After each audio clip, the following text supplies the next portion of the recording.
അതിന് പറയാൻ എന്ത് പ്രൂഫ് ഉണ്ട്? എന്ത് പ്രൂഫ് ഉണ്ട് നീ പറയുന്നതിന്? നീ താഴെ യൂട്യൂബിൽ കമന്റ് ചെയ്ത ആൾക്കാരാണ് പറഞ്ഞിട്ടല്ലേ? നിനക്ക് എന്തെന്ന് അറിയാമോ ഇതിനെ കുറിച്ച്, സിനിമയെ കുറിച്ച്? അപ്പൊ മിണ്ടരുത്. പ്രൊഡ്യൂസർമാർക്ക് ഇവിടെ ഇരിക്കുന്നവർക്കും ഇല്ലാത്ത വേദന എന്താണെന്ന് എനിക്ക് ഇവിടെ വേണ്ടത് സ്ക്രിപ്റ്റ് പടം ചെയ്യുക, ഇതൊന്നുമല്ല. അച്ചടക്കം, മര്യാദ, എവിടെ എന്ത് സംസാരിക്കണമെന്ന് വെറുപ്പിക്കാതിരിക്കുക. നീ ഇപ്പൊ ചെയ്തോണ്ടിരിക്കുന്നത് ഞാൻ എങ്ങനെ ജീവിതത്തിനെ കാണണം, ഞാൻ എങ്ങനെ സിനിമയെ അപ്രോച്ച് ചെയ്യണം എന്നുള്ളത് നീ എനിക്ക് ദയവ് ഇത് പറഞ്ഞു തരും. നമ്മളൊരു ടൂളാണ്. നമ്മൾ എന്നെ ഉപയോഗിച്ച് വർഷങ്ങൾക്ക് ശേഷം നമ്മൾ സിനിമ ചെയ്തു. അതിന് ഞാൻ അത്യാവശ്യം എനിക്ക് അഭിനയിച്ചിട്ടില്ലേ? ആ ഷാറൂഖ് ഖാൻ ഗുഡ്ക പാന് പ്രൊമോട്ട് ചെയ്യുന്നത് വിമൽ മറ്റേ ബസന്ത് എന്ന് പറഞ്ഞു. എന്തായാലും പേര് നീ ഇത് ഷാറൂഖ് ഖാനോട് ചോദിക്കോ? എന്നോടല്ലേ ചോദിക്കുള്ളൂ. നിനക്ക് എന്നോടൊരു പരിചയമുള്ളതുകൊണ്ട് അത് നീ മാത്രം നിനക്ക് ഇഷ്ടമായത് അത് നിന്റെ ഇഷ്ടം. എന്റെ ഇഷ്ടം എനിക്ക് ഇഷ്ടമില്ല. പടം ധ്യാൻ ചേട്ടന്റെ കഴിഞ്ഞ ദിവസത്തെ ഒരു റീല് കണ്ടായിരുന്നു. അതില് ധ്യാൻ ചേട്ടൻ തന്നെ ധ്യാൻ ചേട്ടനെ പടക്കം സ്റ്റാർ എന്നാണ് വിശേഷിപ്പിക്കുന്നത്. ഞാൻ വിശേഷിപ്പിച്ചു അല്ല, എനിക്ക് പറഞ്ഞ എന്റെ കൊള്ളാവത്ത ഒരു പടം നിങ്ങൾ കാരണം നീ കാരണം ഓടിച്ചു പറഞ്ഞു. നല്ലൊരു സാമൂഹ്യ പ്രതിബദ്ധത ഉണ്ടെന്ന് ആരാ പറഞ്ഞ? എനിക്ക് ഞാൻ നിന്നോട് എപ്പോഴെങ്കിലും പറഞ്ഞിട്ടുണ്ടോ?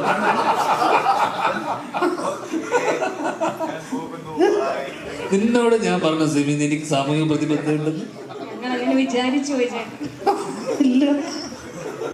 ഇംഗ്ലീഷ് കഫേയുടെ വാട്സ്ആപ്പ് സ്പോക്കൺ ഇംഗ്ലീഷ് കോഴ്സുകളിലൂടെ ഇന്ന് ലക്ഷക്കണക്കിന് ആളുകൾ ഇംഗ്ലീഷ് സംസാരിക്കുന്നു.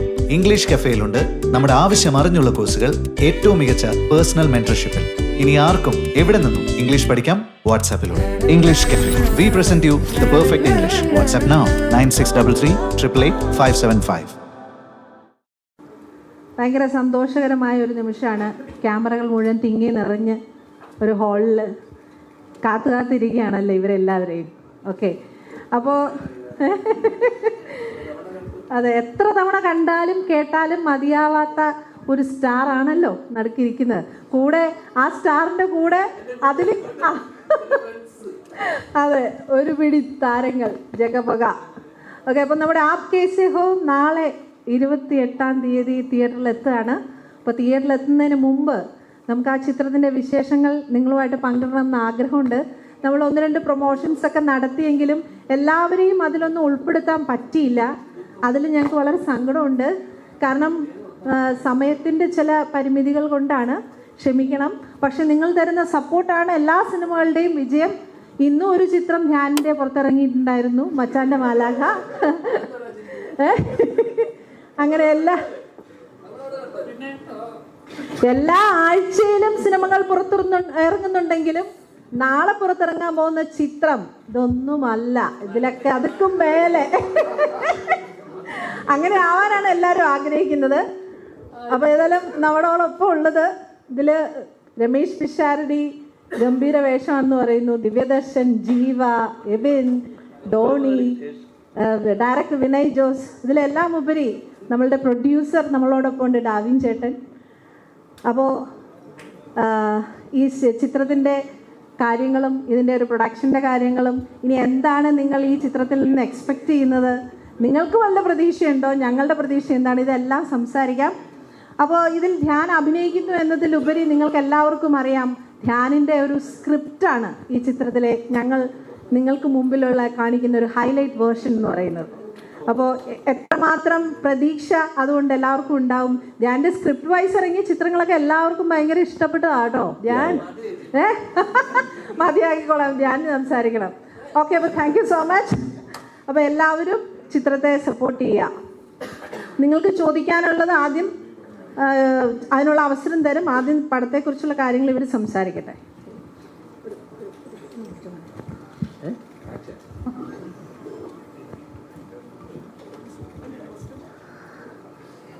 ഇന്റർവ്യൂ ഒക്കെ ഹിറ്റാക്കിയതുപോലെ സാധാരണ ഇന്റർവ്യൂ ഹിറ്റാവാറുള്ളൂ, സിനിമ പൊതുവെ സോറി അല്ല, എൻ്റെ ഇതുവരെയുള്ള ഒരു ഹിസ്റ്ററി പരിശോധിച്ച്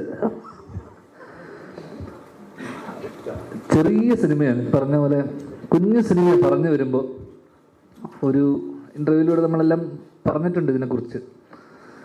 ഒരു രാത്രി നടക്കുന്നൊരു സംഭവം, ആ സംഭവത്തിനെ ചൊല്ലി ഉണ്ടാകുന്ന ചില പ്രശ്നങ്ങളും അതെങ്ങനെ റിസോൾവ് ആകുന്നു എന്നുള്ളതാണ് സിനിമയുടെ ഒരു ബേസിക് സംഭവം. അപ്പോൾ അതുകൊണ്ട് തന്നെ സാധാരണ ഈ 1 നൈറ്റ് സ്റ്റോറീസൊക്കെ പൊതുവെ മലയാളത്തിൽ കുറവാണ്. നമ്മൾ എനിക്ക് തോന്നുന്നു അതിന് മുന്നേ വന്നിട്ടുള്ള വൺ നൈറ്റ് സ്റ്റോറി എന്നൊക്കെ പറയുന്നത് ജാനമൻ പോലുള്ള സിനിമകളൊക്കെ.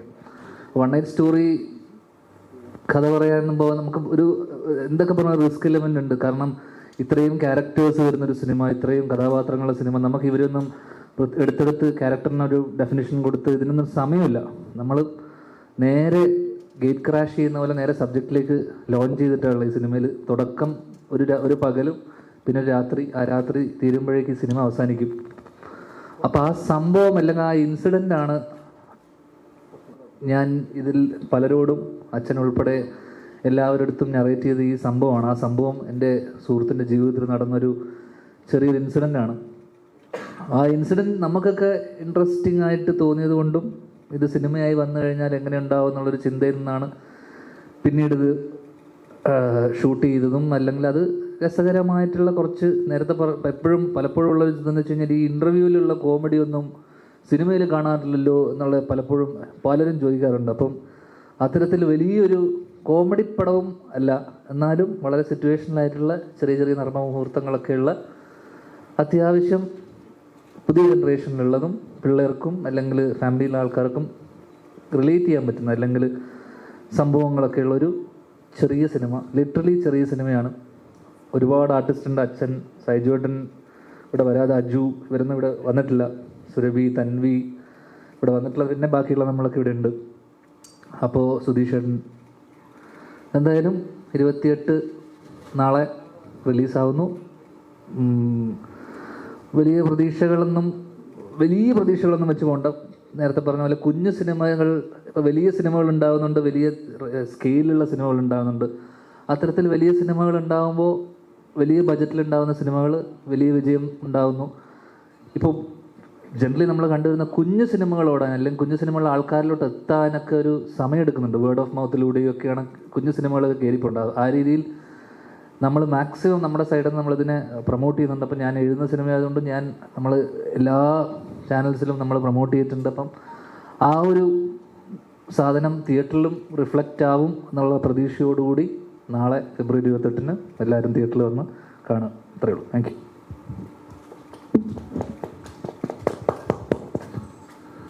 എല്ലാവർക്കും നമസ്കാരം.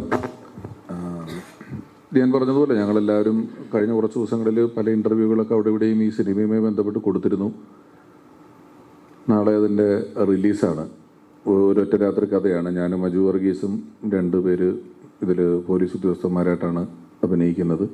വളരെ എന്ന് വെച്ചാൽ വളരെ സ്വാഭാവികമായിട്ട് നമ്മൾക്ക് പരിചയമുള്ള എല്ലാ പോലീസുകാരും ഇങ്ങനെയാണ് എന്ന് പറയുന്നില്ല, എങ്കിലും നമുക്ക് കണ്ടുപരിചയമുള്ള പോലീസുകാരുടെയൊക്കെ ചില സ്വഭാവങ്ങളൊക്കെ ഉള്ള പോലീസാണ്. ഇവരുടെ ഒരു സൗഹൃദത്തിൻ്റെയും ഇവരുടെ ഒരു സിനിമ ഉണ്ടാക്കുന്ന സമയത്തുള്ള അവരനുവദിച്ചു തരുന്ന സ്വാതന്ത്ര്യങ്ങൾ കൊണ്ടുമെല്ലാം വളരെ രസകരമായിട്ട് ഷൂട്ട് ചെയ്തിട്ടുള്ള ഒരു സിനിമയാണ്. ഇത് ഞാൻ പറഞ്ഞ പോലെ ചെറിയ സിനിമ എന്നൊക്കെ പറയുമ്പം ഒരു എൻ്റർടൈനറാണ് എന്ന് നമുക്ക് പറയാം. പുതിയ കാലഘട്ടത്തിൻ്റെ നമ്മൾ പുതിയ ചെറുപ്പക്കാർക്ക് കുറച്ചുകൂടെ കണക്ട് ചെയ്യാൻ പറ്റുന്ന രീതിയിലുള്ള ഒരു എൻ്റർടൈനർ സിനിമയാണ്. ഇപ്പം വലിയ തോതിൽ ത്രില്ലർ സിനിമകൾ ഒരുപാട് വരുന്ന ഒരു കാലഘട്ടമാണ്. ഇന്നലെയും മിനിഞ്ഞാന്നുമൊക്കെയുള്ള ചില മാധ്യമ ചർച്ചകളിൽ സിനിമകൾ, അതിലെ വയലൻസ്, അതിൻ്റെ ഒരു അനുപാതമൊക്കെ വളരെ കൂടുതലാകുന്നു തുടങ്ങിയ ചർച്ചകളൊക്കെ നടന്ന ഒരു സാഹചര്യത്തിലൊക്കെ വളരെ ലൈറ്റ് ഹാർട്ടഡ് ആയിട്ട് നമുക്ക് വളരെ രസകരമായിട്ട് ചിരിച്ച മുഖത്തോടെ കണ്ടിരിക്കാൻ പറ്റുന്ന എന്നാൽ ഗൗരവമുള്ള ഒരു വിഷയം ചർച്ച ചെയ്യുന്ന പുതിയ ആൾക്കാർ പലപ്പോഴും വളരെ ഈസിയായി, സില്ലിയായി, ഇതൊക്കെ ഒരു രസമല്ലേ എന്നൊക്കെ പറഞ്ഞ രീതിയിൽ കാണുന്ന ചില കാര്യങ്ങൾ ചെന്നൊരു പ്രശ്നത്തിലേക്ക് വീണാൽ അതിന് എന്തുമാത്രം ഗൗരവമുണ്ട് എന്ന് പറയുന്ന ഒരു സിനിമയാണ് ഇത്. ബാക്കി ഇനി പറഞ്ഞതുപോലെ നാളെയാണ് ഇത്. ആടിൻ്റെയും അടികപ്പേരെ കൂട്ടമനിയുടെയൊക്കെ പോലുള്ള ഒരുപാട് ഹിറ്റ് ചിത്രങ്ങളിൽ സഹസംവിധായകനെ വർക്ക് ചെയ്തിട്ടുള്ള ആളാണ് വിനയ്. അപ്പോൾ വിനയുടെ ആ ഒരു അനുഭവ പരിചയം, ഇവരുടെ സൗഹൃദം, ധ്യാനിൻ്റെ സ്ക്രിപ്റ്റ്, ഡാർവിൻ ചേട്ടൻ അതിനാവശ്യമായ സാമ്പത്തിക സഹായങ്ങളും കാര്യങ്ങളൊക്കെ ചെയ്തിട്ട് വന്നിട്ടുള്ള സിനിമയാണ്.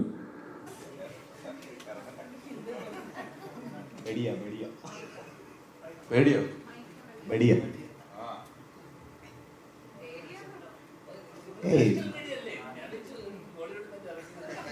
3 ദിവസം ഉറക്കം നിന്ന് പഠിച്ച ചോദ്യങ്ങളാ. കഴിഞ്ഞു, ഇനിയില്ല. കഴിഞ്ഞു अभी बोल सकते हो, कोई कटमन नहीं, ऐसा ही पूछो, कुछ नहीं, प्रॉब्लम नहीं है. हिंदी आता है, बहुत अच्छी तरह ही आता है. हाँ, सिर्फ अन्ना की है. अन्ना की.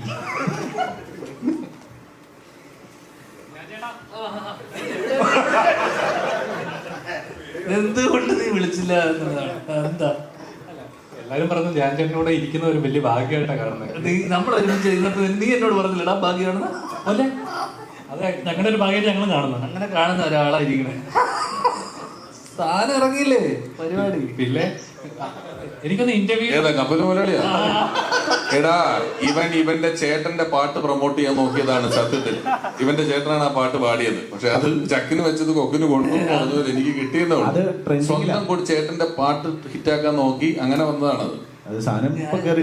സ്ഥാനത്താണ് നിങ്ങളെ കാണുന്നത്. എന്നാ കുഴപ്പം. ചാൻസ് ഉണ്ടായിട്ടാ കപ്പൽ മുതലാളി 4K ആണ്. ഉറപ്പ് ഞാൻ ഇറക്കുന്നത് കഴിഞ്ഞു കഴിഞ്ഞാ.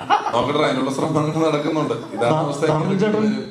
ചെയ്യാന്ന് പറഞ്ഞു ഡാർവിൻ ചേട്ടൻ ചെയ്യാന്ന് ഇത് കഴിഞ്ഞിട്ട് അത് ചെയ്യുവാണെങ്കിൽ ഇവൻ അഭിനയിച്ച കാരണവർ എന്ന് പറഞ്ഞൊരു പടം ഉണ്ട്.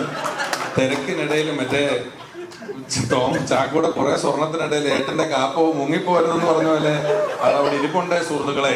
ഒരാവശ്യമില്ല. ധ്യാൻ ചേട്ടന്റെ സ്ക്രിപ്റ്റുകൾ എപ്പോഴും മലയാളികൾക്ക് എക്സൈറ്റ്മെന്റ് ഒരു സർപ്രൈസ് എലമെന്റ് എന്തായാലും ഉണ്ടാവും. ഒരു ഹ്യൂമർ എലമെന്റ് ഞങ്ങൾ പ്രതീക്ഷിക്കുന്നു. അപ്പം ട്രെയിലർ കണ്ടപ്പോഴും ഒരു ഫീൽ കിട്ടി. നമുക്ക് റിലേറ്റ് ചെയ്യാൻ പറ്റുന്ന കുറച്ച് കാര്യങ്ങൾ അതിനകത്ത് കണ്ടായിരുന്നു. അപ്പം ഇങ്ങനെ ഒരു സ്ക്രിപ്റ്റ് ശ്രീനി ചേട്ടൻ്റെ അടുത്ത് വന്നപ്പോഴേക്കും എന്തായിരുന്നു റിയാക്ഷൻ? ഇത് ഈ നടന്ന സംഭവം ഇതൊരു എന്താ പറയണ്ടത്, ഇതിന്റെ ഒരു സ്ക്രീൻ പ്ലേയോ അതൊന്നുമല്ല ഞാൻ പറഞ്ഞത്. ഞാൻ ഈ നടന്ന സംഭവം എൻ്റെ കൂട്ടുകാരൻ്റെ ജീവിതത്തിൽ നടന്ന ഈ സംഭവം അതേപടി ഒരിടത്ത് നറേറ്റ് ചെയ്ത്. പിന്നെ പ്രശ്നമുണ്ടോ? ആരുടെയും കൈ ഫോണുണ്ടോ? ഇരിക്കണം മുഴുവൻ ഫോണല്ലേ. ഫോണ് മൈക്കിന്റെ അടുത്ത് ഫോണൊന്നും ഇപ്പൊ അങ്ങനെ വെച്ചൊന്നും പറ്റിയല്ല. ഇതൊക്കെ പണ്ട് കാലത്താണ്. ശരി. അപ്പൊ അച്ഛൻ്റെ അടുത്ത് ഈ സംഭവം അതേപടി, ഈ നടന്ന സംഭവം, ആ രാത്രിയിൽ നടന്ന ആ സംഭവം അതേപടി പറയുക ചെയ്ത്. അപ്പൊ പുള്ളി അതിനെ ഒരു എന്താ പറയുക, ഇതിങ്ങനെ സിനിമയായി വരും ഒക്കെ, ഇത് സിനിമയായി വന്നാൽ രസം ഉണ്ടാവും എന്നുള്ളൊരു ചിന്തയിൽ നിന്നാണ് നമ്മള്. അപ്പൊ ഞാൻ ചോദിച്ചു, ഇതില് എൻ്റെ അച്ഛനായിട്ടാണ് അപ്പോൾ അച്ഛൻ അഭിനയിച്ചിരിക്കുന്നത്, അപ്പൊ അതിനകത്ത് ഒരു ചെറിയൊരു വേഷം ഉണ്ടെന്ന് ചോദിച്ചാൽ പുള്ളി സന്തോഷത്തോടെ വന്ന് ചെയ്തു തന്നു. അത്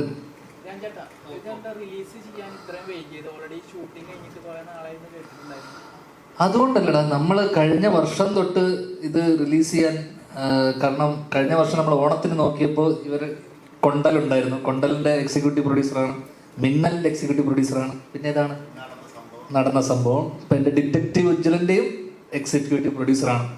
അപ്പൊ ഇവരുടെ തന്നെ സിനിമകൾ കറക്റ്റ് സമയത്ത് ഓരോ സിനിമകൾ ഉണ്ടായത് കൊണ്ട് തന്നെ അപ്പൊ നമ്മളൊരു സമയം നോക്കി പിന്നെ എല്ലാം ഈ തിരക്കും പരിപാടി എല്ലാം, കാരണം കഴിഞ്ഞ മാസങ്ങൾ വർഷങ്ങളൊക്കെ എല്ലാ ആഴ്ചയും 3-4 റിലീസൊക്കെ ഉണ്ടായിരുന്ന സമയമാണ്. അപ്പൊ അതുകൊണ്ട് തന്നെ അച്ഛൻ പറഞ്ഞ പോലെ തന്നെ എല്ലാത്തിനും അതിൻ്റെതായ സമയമുണ്ട്, അപ്പോഴേ വരുള്ളൂ. അപ്പൊ അത് അങ്ങനെ നമ്മള് ഒരു കറക്റ്റ് ഒരു സമയം നോക്കി. പിന്നെ ഈ ഫെബ്രുവരി മാസം ഞാൻ ആക്ച്വലി എനിക്ക് കമ്മിറ്റ്മെന്റ് ഒന്നും ഇല്ലായിരുന്നു. അപ്പം നമ്മൾ പ്രൊമോട്ട് ചെയ്യാനും എല്ലാവരും ഫ്രീ ആയിരിക്കുന്ന ഒരു സമയം എന്നുള്ള രീതിയിൽ ഈ റിലീസ് ഈ മാസം നോക്കിയതാണ്.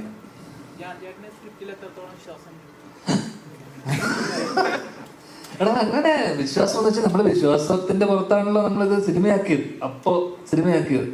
അന്നൊരു വിശ്വാസം ഉള്ളത് കൊണ്ടാണല്ലോ. പിന്നെ ഇത് ഞാൻ പറഞ്ഞില്ല, ഇത് സിനിമ നമ്മള് ഒരു കഥ ഇഷ്ടമായി നമുക്കൊരു എല്ലാവരോടും പറഞ്ഞ് ഇഷ്ടമായതിനു ശേഷം ഇത് ഏത് ഘട്ടത്തിൽ വേണമെങ്കിൽ പാളിപ്പോവാം. മനസ്സിലായി? ഇത് ഷൂട്ട് ചെയ്യുന്ന സമയത്ത് നന്നായി ഷൂട്ട് ചെയ്ത് വരണം, ഇതിന്റെ ബാക്കിയുള്ള എല്ലാ സാഹചര്യങ്ങളും ഒത്ത് കറക്റ്റായിട്ട് വരണം, നല്ല പെർഫോമൻസ് വരണം. നമ്മളിപ്പോൾ ഇപ്പൊ കാസ്റ്റിംഗ് അല്ലെങ്കിൽ ഇതൊക്കെ ഭയങ്കര ഇമ്പോർട്ടൻ്റ്. ഇപ്പൊ ഞാൻ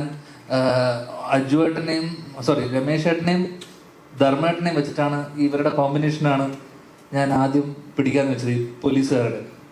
അപ്പൊ എനിക്ക് ഇവരെ ഓഫ് സ്ക്രീൻ അല്ലെങ്കിൽ ഇവരുടെ സ്റ്റേജ് ഷോസും അല്ലെങ്കിൽ ഇവരുടെ ബഡായ് ബംഗ്ലാവിലെ പരിപാടി എനിക്ക് ഭയങ്കര ഇഷ്ടമായതുകൊണ്ട് അപ്പൊ ഞാൻ ആദ്യം ആലോചിച്ചപ്പോൾ ഇവർ ഓൺ സ്ക്രീൻ വരുമ്പോൾ ഭയങ്കര ഒരു കെമിസ്ട്രി ഉണ്ടാവുമല്ലോ എന്ന് വെച്ചിട്ട് ഞാൻ അങ്ങനെയാണ് ചിന്തിച്ചിരുന്നത്. പിന്നെയാണ് രമേശ് ഏട്ടനും അജുവും ഒരു കോംബോ വരുവാണെങ്കിൽ എങ്ങനെ ഉണ്ടാവും. അപ്പൊ ഇവര് ഫസ്റ്റ് ഡേ തന്നെ നമുക്ക് ഓൺ സ്ക്രീൻ ചില ആൾക്കാരുടെ ഒരു കെമിസ്ട്രി ഉണ്ടാവുമല്ലോ, ഒരു ഗിവ് ആൻഡ് ടേക്ക്. അപ്പൊ ഇതൊക്കെ കറക്റ്റായിട്ട് വരണം. ഇതിൽ ഏതെങ്കിലും പാളിപ്പോയി കഴിഞ്ഞാലും ഇതൊന്നും കറക്റ്റ് വന്നില്ലെങ്കിലും നമ്മൾ വിചാരിച്ച പോലൊന്നും പരിപാടി വർക്കാവില്ല. ജീവ ആയിക്കോട്ടെ, ദിവ്യനായിക്കോട്ടെ, എനിക്ക് ഈ പറയുന്ന ഇതിലുള്ള എല്ലാ കഥാപാത്രങ്ങളും ഞാൻ കണ്ടിട്ടുള്ളതും എനിക്കറിയാവുന്ന എൻ്റെ അടുത്ത സുഹൃത്തുക്കളാണ്. ജീവ ചെയ്ത റോളായിക്കോട്ടെ, ദിവ്യൻ ചെയ്തതായിക്കോട്ടെ, ഇവരെയൊക്കെ ഞാൻ എൻ്റെ അടുത്ത സുഹൃത്തുക്കളാണ്. അപ്പം ഇവരെയൊക്കെ എനിക്ക് എവിടെയെങ്കിലുമൊക്കെ റിലേറ്റ് ചെയ്യാൻ പറ്റുന്നത് കൊണ്ടാണ് ജീവയുടെ ഷോസും അല്ല ആങ്കർ ചെയ്തതും അല്ലെങ്കിൽ ജീവയുടെ യൂട്യൂബ് ഇതൊക്കെ ഞാൻ കണ്ടിരുന്നു. അപ്പം ആ രീതിയിൽ എനിക്ക് ജീവൻ എനിക്ക് എൻ്റെ ഈ കൂട്ടുകാരനുമായിട്ട് എനിക്ക് അധികം റിലേറ്റ് ചെയ്യാൻ പറ്റും. ദിവ്യനെ എനിക്ക് ഇതേപോലെ സിനിമക്കപ്പുറത്തൊരു പരിചയവും ബന്ധമുണ്ട്. ദിവ്യനാണ് ഈ പ്രൊജക്റ്റ് ആദ്യം ഇനീഷ്യേറ്റ് ചെയ്യുന്നത്. അപ്പം ദിവ്യനോട് ഞാൻ അങ്ങോട്ട് ചോദിക്കുക, അളിയനത് ചെയ്യുമോ? കാരണം പഴയ വിൻറ്റേജ് മുകേഷ് ഏട്ടൻ്റെ ചില മാനറിസവും ഇതൊക്കെ അളിയൻ്റെ കയ്യിലുണ്ട്. അപ്പം എനിക്ക് പെട്ടെന്ന് അളിയനത് ചെയ്തു കഴിഞ്ഞാൽ എങ്ങനെ ഉണ്ടാവും? അപ്പം ആ രീതിയിൽ ഇതൊക്കെ എല്ലാം ഒത്തു വന്നാൽ മാത്രമേ ഒരു കംപ്ലീറ്റ് ഒരു സാധനം ഉണ്ടാവുള്ളൂ. ആ രീതിയിൽ പെർഫോമൻസ് വൈസ് എനിക്ക് തോന്നുന്നു എല്ലാവരുടെയും മികച്ച എന്ന് വെച്ച് കഴിഞ്ഞാൽ ഞാൻ വിചാരിച്ചതുപോലെ നമ്മൾ ആർട്ടിസ്റ്റ് പെർഫോമൻസ് ഉണ്ടല്ലോ, എന്നാൽ പോലും നമ്മൾ ഷൂട്ട് ചെയ്ത സമയത്ത് നമുക്ക് ചില റെസ്ട്രിക്ഷൻസും കാരണം നമ്മൾ ഷൂട്ട് ചെയ്ത സമയത്ത് കുറച്ച് ഇഷ്യൂസൊക്കെ ഉണ്ടായിരുന്നു. പക്ഷെ അതൊക്കെ നമ്മൾ സോർട്ട് ചെയ്ത് പോയി. പക്ഷേ ആർട്ടിസ്റ്റ് പെർഫോമൻസിൽ ഭയങ്കര ഹാപ്പിയാണ്, ഭയങ്കര വിശ്വാസമുണ്ട്. ഇവരുടെയൊക്കെ ഒരു കരിയർ ബെസ്റ്റ് എന്നൊക്കെ പറഞ്ഞാൽ രമേശ് ചേട്ടൻ എനിക്ക് തോന്നുന്നു കപ്പൽ മലയാളിക്ക് ശേഷം രമേശ് ചേട്ടൻ്റെ കരിയർ ബ്രേക്ക് ആയിരിക്കും ഈ സാധനം അല്ലേ? കപ്പൽ മുതലാളി കണ്ടിട്ടാണ് ഇത് കാണുന്നതെങ്കിലല്ലേ നിങ്ങൾക്ക് ആരാധന തോന്നും പുള്ളിയോട്.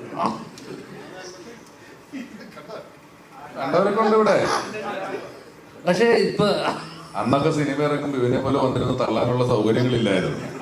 അതാണ് അതിന്റെ ഒരു പ്രധാനപ്പെട്ട പ്രശ്നം.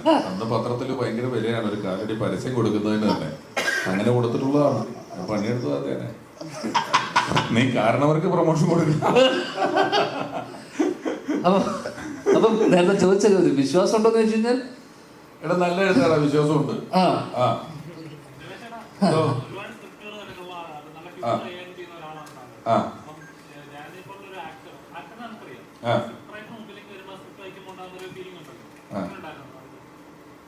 ഇവന് എനിക്ക് ഇവന്റെ വീട്ടിൽ ഇവന്റെ അച്ഛൻ, എന്റെ ചേട്ടൻ, ഇവർക്കൊക്കെ എഴുത്ത് ഇവരുടെ കഥാപാത്രത്തെ എഴുതുന്നതിലാണെങ്കിലും അല്ലാതെ ആണെങ്കിലും ഇവർക്ക് എഴുത്ത് എനിക്ക് കുറച്ചുകൂടെ ഇഷ്ടമാണ്. ഇവർ ചെയ്ത എല്ലാ പടങ്ങളും ഞാൻ കണ്ടിട്ടില്ല എങ്കിലും എനിക്ക് എഴുത്തിലാണ്, ഇവർ അഭിനയത്തിൽ കുറച്ചുകൂടി ഇവൻ കംഫർട്ട് നോക്കുന്ന ഒരാളാണ്. ഇവൻ അങ്ങനെ ഒക്കെ നോക്കി വയ്ക്കുന്ന ഒരാളാണ്. പക്ഷെ എഴുത്ത് കുറച്ച് അധ്വാനിച്ച് എഴുതുകയും ഇവനറിയാവുന്ന കഥയായതിൻ്റെ ഒരു വലിയ സൗകര്യമുണ്ട്. ഇവനതിനകത്ത് ആ കഥയിൽ ഇൻവോൾവ് ചെയ്തിട്ടുള്ള ഒരാളാണ്. അപ്പോൾ അതിനോട് ഏറ്റവും ആ കണ്ട കാര്യങ്ങളോട് ഏറ്റവും നീതി പുലർത്തി നിൽക്കുക, കണ്ടതിനെ എങ്ങനെ സിനിമാറ്റിക് ആയിട്ട് ചെയ്യാന്നുള്ളതാണ് കൂടുതലും നോക്കിയിട്ടുള്ളത്. പിന്നെ വിനയ് ഓഫ് കോഴ്സ് വളരെ എക്സ്പീരിയൻസ്ഡ് ആയിട്ടുള്ള ഒരു ഡയറക്ടറാണ്.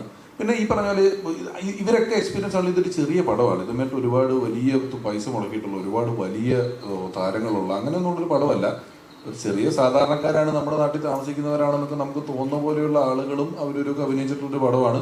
അതിൻ്റെതായ ഒരു രസം എനിക്ക് വായിച്ചിട്ടുണ്ടായിരുന്നു. ഞാൻ സ്ക്രിപ്റ്റായിട്ടല്ല വായിച്ചത്. ഞാൻ എന്നെ വിളിച്ചപ്പോൾ ഒരു കഥയാണ് പറഞ്ഞത്, ചേട്ടാ ഇന്നപോലെ സംഭവിച്ചു, ഇന്നതാണ് ചെയ്യേണ്ടത്. എന്നോട് കേട്ടപ്പോൾ നല്ല രസം തോന്നി, നന്നായിട്ട് തോന്നി. ഞാൻ ശ്രീനേട്ടൻ്റെ കൂട്ടത്തിൽ ആദ്യമായിട്ട് അഭിനയിക്കുന്നൊരു സിനിമ ഇതാണ്. അതെൻ്റെ ഒരു വലിയ സന്തോഷമായിരുന്നു.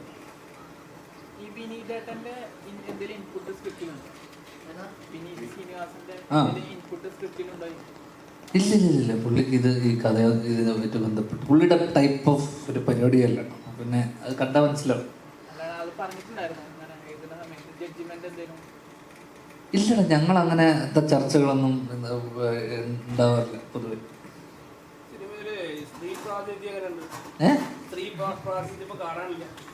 അവരാരും വന്നില്ല വിളിച്ചിട്ട്. ഇവിടെയും കുറവാണല്ലോ. പ്രാതിനിധ്യമുണ്ട്, വലിയ പ്രാധാന്യമുണ്ട്. സ്ത്രീ കഥയുടെ ട്രേഡിംഗ് പോയിന്റിൽ വലിയ ഘടകമാണ്. അല്ല ഇവിടെ ഇല്ലെന്ന് ഇവിടെ കാണാറില്ലെന്ന് വെച്ചപ്പോൾ ഇവിടെ ആരും വരാൻ പലരും തൻവിയുടെ ചേട്ടൻ്റെ കല്യാണമാണ്, സുരഭി സീരിയലിന്റെ ഷൂട്ടിലാണ്. അപ്പൊ അങ്ങനെ വീണ അതിന്റെ തിരക്കിലാന്ന് പറഞ്ഞ വീട്ടിലിരിക്കുകയാണ്. അങ്ങനെ വലിയ വിമോചകനായതുകൊണ്ടൊന്നുമല്ല, അവനൊക്കെ നോക്കിയിട്ട് അവന് ഒരു തൃപ്തി വരുന്നില്ല. നീ വിചാരിക്കുന്ന പോലെ അവനൊരു സ്ത്രീ വിമോചകനായിട്ട് ഇവിടെ എവിടെ സ്ത്രീ പ്രായം അതൊന്നും അല്ല. അവൻ നോക്കിയപ്പോ അവനൊരു സുഖമില്ല. അതാണ് അവൻ ചോദിച്ചത്.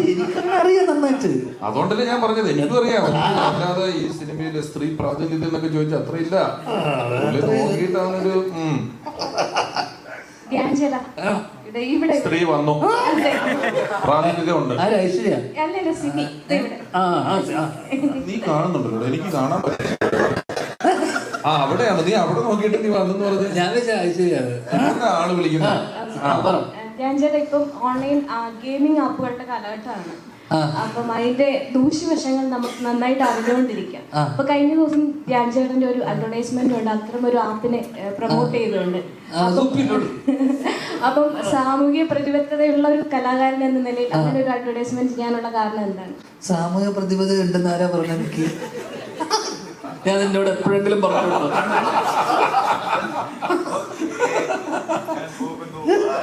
നിന്നോട് ഞാൻ പറഞ്ഞു സിമി എനിക്ക് സാമൂഹിക പ്രതിബദ്ധത ഉണ്ടെന്ന്? ഞങ്ങൾ അങ്ങനെ വിചാരിച്ചു പോയി ചേട്ടൻ. ഇല്ല.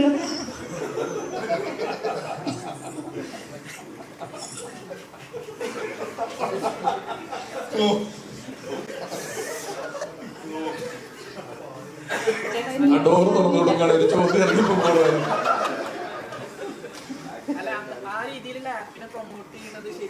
ഞങ്ങൾ ആപ്പ് കൈസേ പ്രൊമോട്ട് ചെയ്യാൻ വന്നിരിക്കുന്നത്. ഇവിടെ ഷാറൂഖ് ഖാൻ ഗുഡ്ക പാന് പ്രൊമോട്ട് ചെയ്യുന്നത് വിമൽ മറ്റേ ബസന്ത് എന്ന് പറഞ്ഞു. എന്താ പേര്? നീ ഇത് ഷാറൂഖ് ഖാനോട് ചോദിക്കോ? എന്നോടല്ലേ ചോദിക്കുള്ളൂ, നിനക്ക് എന്നോടൊരു പരിചയമുള്ളതുകൊണ്ട്. ആ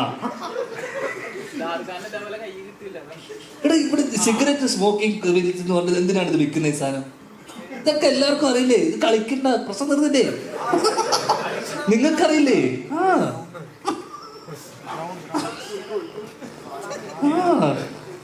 ഇനി പൈസ പോയിട്ടുള്ള ആൾക്കാർക്കൊക്കെ ഞാൻ പൈസ കൊടുക്കും.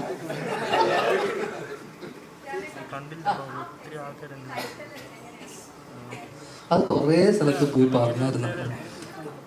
ഇത് ആപ്പ് എന്നുകൊണ്ട് ഉദ്ദേശിക്കുന്നത് മറ്റേ മലയാളത്തിലുള്ള ആപ്പ് വെക്കുക എന്ന് പറഞ്ഞ പോലത്തെ. അതുകൊണ്ടാണ് പിന്നെ ഞാൻ പറഞ്ഞില്ല, ഇതിനുള്ള ഒരു പ്രധാന കഥാപാത്രം സെൻട്രൽ ക്യാരക്ടർ ചെയ്യുന്ന പെൺകുട്ടി ഹിന്ദി സ്പീക്കിംഗ് ആളാണ്. അപ്പം അതുകൂടെ കൊണ്ട് ആ കേസേഹോ എന്നുള്ള രീതിയിൽ വെച്ചതാണ്.